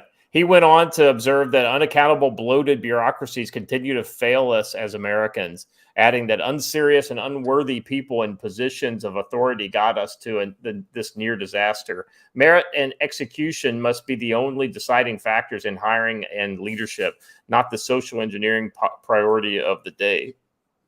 Video has emerged showing that for at least 2 minutes, law enforcement knew someone with a gun was on the roof aiming at the former president with no one communicating the need to pull Trump off the stage. This is actually the thing that I found most damning was that he should have been grabbed by the shirt and dragged and away. just pulled off. And that could have Exactly. just been a temporary thing while they deal with the threat and then they eliminate the threat. And then Trump could have came right back on stage and essentially, act like nothing happened.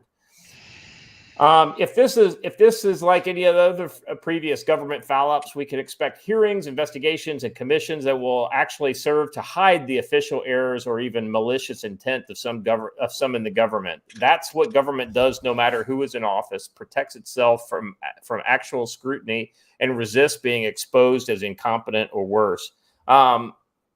But what if there was a genuine investigation that actually revealed the truth about what happened to the Trump rally over the weekend? Could we rely on the mainstream media to even report it? This is the same media that after Trump was clearly shot on live television reported Trump escorted away after loud noises at PA rally. And Secret Service rushes Trump off stage after he falls at rally. So these were the lies that were told during the event. This is the same mainstream media that's been comparing Donald Trump to Hitler for years. I'm going to go down a little further. We shouldn't count on hearing the truth from the attempted assassination from mainstream media. No wonder the elites remain determined to censor social media sites like Twitter/X or TikTok. We live in an empire of lies propped up by mainstream media, and seeking the truth in this empire of lies is the greatest challenge for us as the moral bankruptcy we live in. So the interesting thing there is that he said even if they came to the truth, right, it would never get out there because there's just so much raid against the spreading of truthful facts that there's too much inertia against it. Guys, what's your take on this? I'm going to say this: the comment that we made in the middle of why someone pulled off stage. In the last 2 years, I have pulled 2 clients off stage. One literally pulled off stage, and the other one told them they needed to wrap it up. And Washer was involved in that one because Washer was talking in my ear, telling me what was going on outside, and I told her she needed to wrap it up and we're moving. And why they wouldn't have done that in this circumstance does beg the question: why did word not get to his close protection team? Understand that protection at that level has multiple teams. There's the outer perimeter team, the inner perimeter team, and the close protection team. And those are the 8 or 9 guys whose job is just Donald Trump. Why word never trickled to those guys? Hey, there's a guy with a rifle looking at you now. That should have gotten them moving. I have to ask that question.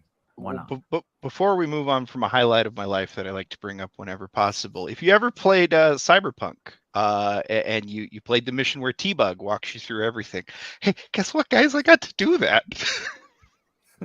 Yeah. And then I forgot to update Watcher, and Watcher's like, hey, man, they got the building surrounded. I'm like, oh, I'm sorry. We're drinking whiskey. We are out. we out. Anyway, we threw deuces like an hour ago. There's an interesting super chat up there that we were going to talk about and haven't gotten to yet. All right. This is the Warble. Harble Warble for Canadian $5. Catching up. Has anyone talked about the 12 button radio transmitter boy. next to the shooter? I have a let's link throw ready up for just NC this Scouts occasion. post. Well, it's actually Mario in the Falls. Yeah, so I actually would have went with the NC Scout one. So it's Wait, not actually a that's transmitter. above it. He retweeted Mario's. it. Yeah. This is not actually a transmitter. Let's clarify that. It's a DTMF generator. So what's DTMF? DTMF is the sound that your phone makes when you press the button. Essentially, what DTMF generators are used for is if you have an open connection. Usually, it's by radio, not by phone, and you press the buttons on here, and it transmits that sound, which would then trigger a device. Without a radio attached to it, I don't understand why he has a DTMF generator. It would have needed I mean, his phone could have done it without the DTMF generator. You dial your phone, then you press the keypad button and press the buttons. Maybe he didn't know that. I don't know. Maybe so. There's a good chance he was handed a device that he didn't know what it does and was just told something. But my brain also has told him that this is what this is. Yeah, and it really wasn't. But my brain also has one plausible thing, although I don't think it matches the fact pattern, but one plausible reason that you would do this. Let's say that you already had your phone dialed into the number that you needed it to dial into, and you were wearing like the big, thick, bulky leather shooter gloves that they give you in Marine Corps boot camp or something like that, and you couldn't access the buttons on your phone because it wasn't going to respond because you didn't have the capacitive touch capability. At that point, maybe, right? But I haven't seen any gloves on this kid. Every time I look at pictures, it's just his hands. Ironically, I agree. And ironically, Mrs. Tactical Wisdom just brought in video of the African kids that I think we do need to show. That's because they performed better than the Secret Service team. I'm just throwing that's exactly right. But Watcher's right. This kid was probably handed a device. Can you relink it? And was told it was something that it was not. This goes to my theory that this kid is a useful idiot. And I bet that the reason why it took him 24 hours to get into his phone is because someone in the undercover operations department had to delete a whole bunch of signal messages. Mm-hmm. So anyway. I want to really see something that said, take a look at what happened. Wait for it. Epic.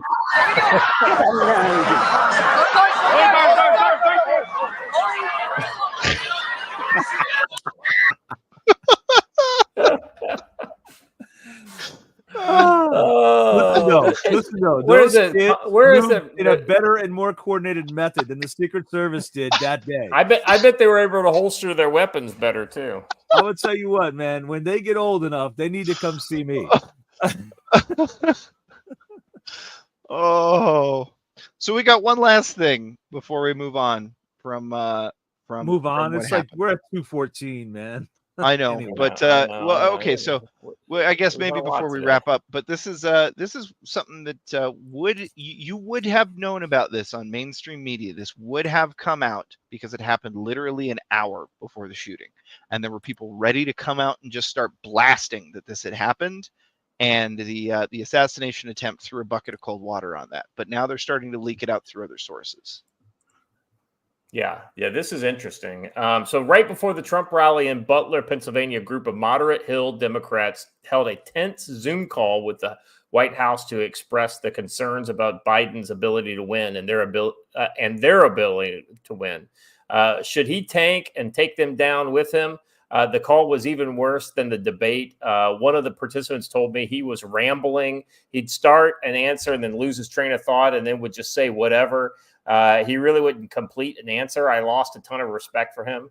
A second participant in the call confirmed this characterization. The president was rambling, dismissive of concerns, unable to and unprepared to present a campaign strategy that had a particularly troubling exchange with Jason Crow, saying to him, "Tell me something you've never done with your Bronze Star, like my son," this member of Congress told me. Had the assassination attempt not occurred an hour later, imagine 50 people on that Zoom call were ready to come out publicly against him. Biden ended the call on Saturday just after 5 p.m., saying his staff told him it was time for mass. The attempted assassination happened shortly after 6 p.m. A third participant confirmed the descriptions of the president's demeanor, calling during a call to my partner, Abby Livingston. So, I mean, this would have been huge news. A tweet put out by Mike Shelby, right? Who said, listen, I'm not one to do this normally, but I just have to say there's no way that the Secret Service was this incompetent. And the only person who benefited from this, from an actual assassination, would have been Joe Biden. Not because it would have guaranteed him a win or gotten Trump off the stage, but it would have caused chaos at the RNC convention, and folks would have split their votes amongst different people. It would have caused some problems among the voting Republican Party, and could have been just enough to push Biden over the line. It was not a grand anti-Trump thing. It was a grand anti-GOP thing. And that is an interesting take, and I don't think he's that far off the mark here. This just confirms that. Yeah. So this is just one of those kind of things that, if you guys remember the news that on Saturday before the assassination attempt occurred, I mean, they were fully on route to get rid of Biden off the ticket, or at least, some sort of, measure taken. So this is clearly went the way of the dodo as soon as the assassination attempt occurred, because both through the popularity of Donald Trump and now the weakness of Biden, it almost kind of, clinches everything for him. I want to point out that with this, the attempt on Donald Trump and the things that they're hiding and covering up that are actually going on in Milwaukee, including someone ramming a vehicle barrier they claim was just a drunk driver, someone trying to force their way in without identification they claim was just a drunk who got lost, an armed man with an AK-47 and a ski mask, Columbus police shooting and killing a man in Milwaukee. All these things going on point to the fact that you're actually in a leftist insurgency because they are freaked out that Donald Trump is about to win. And some people might say the conventional wisdom is that this assassination attempt will have a cooling effect on the attitudes. No, it will not. The fact that Donald Trump survived it is actually turning up the temperature, and it's going to get worse. You are literally in a third world election cycle now. Yeah. Yeah. Gentlemen, we're past the 2-hour mark, and we didn't even hit the second topic today. So the second topic, just kind of give an overview, because I think what we'll do is we'll mine some of this stuff for. I move that we move that to Friday. Yeah. So agreed. We're just going to tell them what it is. Just give you guys an overview on some of the headlines. So we're going to talk a little bit about the vice presidential pick, JD Vance. I think for the most part, everybody here at the Future Conflict and the Council on Future Conflict are generally supportive of this pick. We might have some bones to pick about him on things he said in the past, but we look at the whole person concept here at the council. You also Elon Musk coming out really big, vowing to support $45 million a month to pro-Trump super PAC. Until now, to the end of the election. Also Donald Trump's kind of starting to come out on some domestic policy stuff. It's not looking good for Taiwan if they don't pay up, because they have definitely stolen some of our chip action. So he's kind of calling them out on that. When we talk about some of the bad behavior that we've seen in the last couple of days, Jack Black, of course, is a good example of that. He's basically thrown his childhood friend, who thought that it would be a great idea if he wished that the guy hadn't missed Donald Trump. He threw his No. Don't even. That's even too low for what he did. That's even letting him off for what he did. He wished that the next person doesn't miss. Oh, next time don't miss. Yeah. So anyway, So he threw his buddy under the bus. So we kind of talk about that. I think there will be I think there will be other people, on the left that will try to tack to a more sensible position, in light of poor behavior. You're seeing a lot of people complain about regular people being doxxed, but these are regular people making public statements, right? This is not like Joan at the knitting circle tells Again, her not friend just, that she, this is people coming out on video. Statements. Not even public statements. Let's clarify what they are doing. You can make public statements all you want. You can support who you want politically all you want. We're not going to cancel you for that. But if you come out explicitly calling for and celebrating violence in our political sector, you have no business being in public life. That's what we're talking about, Watcher. I feel like you read into what I was saying. Yeah, I did. I was just trying to... I'm literally having this argument in another place right now. And I'm telling you right now, watch the people. Watch those influencers out there who are telling you not to go after these leftists. They have absolutely no business being in your thought leader circles. We're going to play by the rules they laid down, right? Right. This is our problem. This is our problem. The people who say we shouldn't be doing this cancel culture thing. We should take the high road. The high road is what got us here. Stop it. Just stop it. Any tool they use, we have to go back and use the same tool just so they learn. If a dude is swinging a bat at your head, you don't try to shake his hand. Let's go even harder right now, okay? Because listen, if somebody out there is telling you that it is too far a step to cancel a fat leftist wagey who is calling for political violence and calling for the assassination of a political candidate, do you think that person will have the guts, will have the scream to be able to reach down inside and deport a single person, to get a single person off of our bloated healthcare system in order to fix it and save ourselves, to reduce a single fucking dependency? Not one.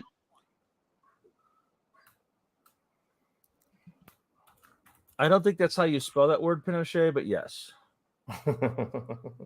All right. And then the last two things we were going to talk about are two for. So the first one is Joe Scarborough has an on-air hissy fit about being sidelined on Monday. So he basically came out and, they basically took away his show because, they didn't want any kind of vitriol going, which is probably smart of them, but they gave him his spot back, I guess, on Tuesday. And then shocking guy who has literally killed someone talking about somebody killing someone, right? Well, but the irony then is the next headline that's like shot chaser, right?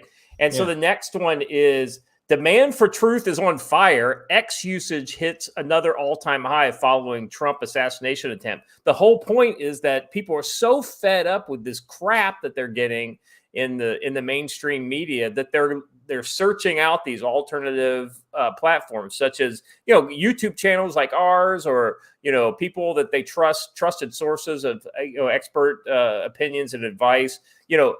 News aggregators who actually sift through a whole lot of real news to find the kind of the diamonds in the rough and pass that along. So definitely make sure you're looking through your news sources. So that's about it. We're gonna probably save some of this stuff for Friday. Clearly Friday we're gonna be talking about the RNC. When is Trump's speech? Is that Thursday? Or is it Wednesday having night? a rally in Grand Rapids on Saturday, but I don't know. He's speaking at the RNC either tonight or tomorrow night.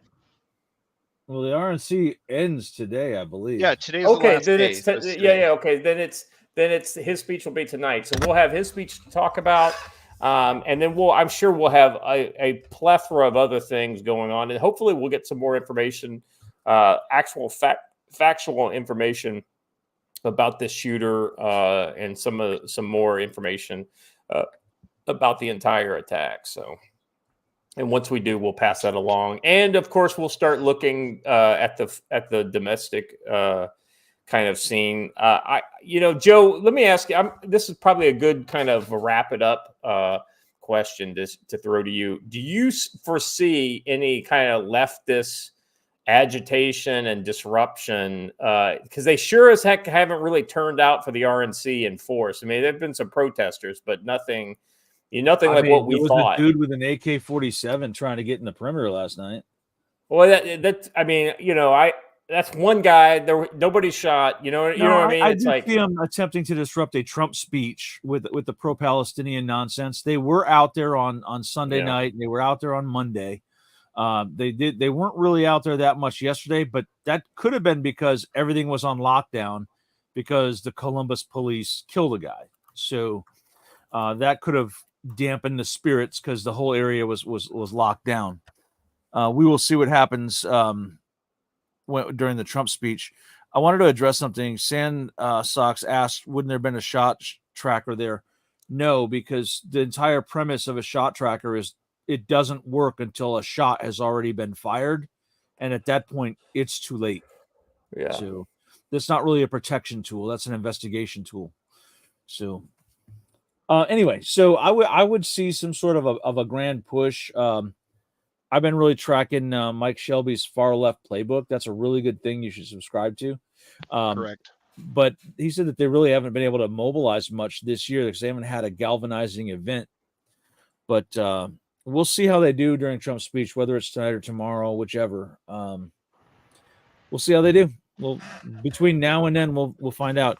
And yeah, Scott looks ready for bed. It's the middle Scott, of the night. we've kept him up so late. Yeah, it's literally the middle of the night. It's 1 a.m. here, so yes. But the coolest part about it being 1 a.m. there is that Scott gets to experience time travel on his way to Montana because he is going to arrive in Montana, in Missoula, Montana, at the exact moment that he left Seoul, South Korea.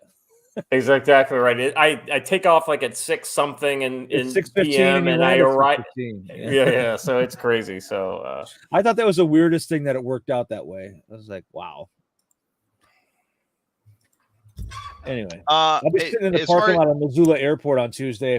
Tuesday the 30th, if anybody wants to come hang out. Yeah. As far as my through line is just exactly what I said before. Go through your list of people who you're following on Twitter. Go through the list of people who you listen to on social media and on different media accounts. If they are telling you to not go after the leftists and being squeamish, you have no business following them anymore. They do not mean what they say in any capacity. You are in an existential battle. Act like it. Yeah. Yep. All right. That's about all I have for today. You guys have been great in the chat. I appreciate you guys. Looking forward to meeting some of you guys in Montana. We will have we will have the website ready for everybody to check out on Friday. So probably, hopefully I can get Stan on the show and he can kind of talk us through a little more. He'll probably have a little more detail and whatnot. Joe, I need to get some information to you about, some of our meetings we're going to do. Let's see. Where do people who sympathize show mercy to the enemy? That's right. They go. That's right. The square hole. And they come out in the rectangular hole at the end. I love that video and just the anxiety on that woman's face.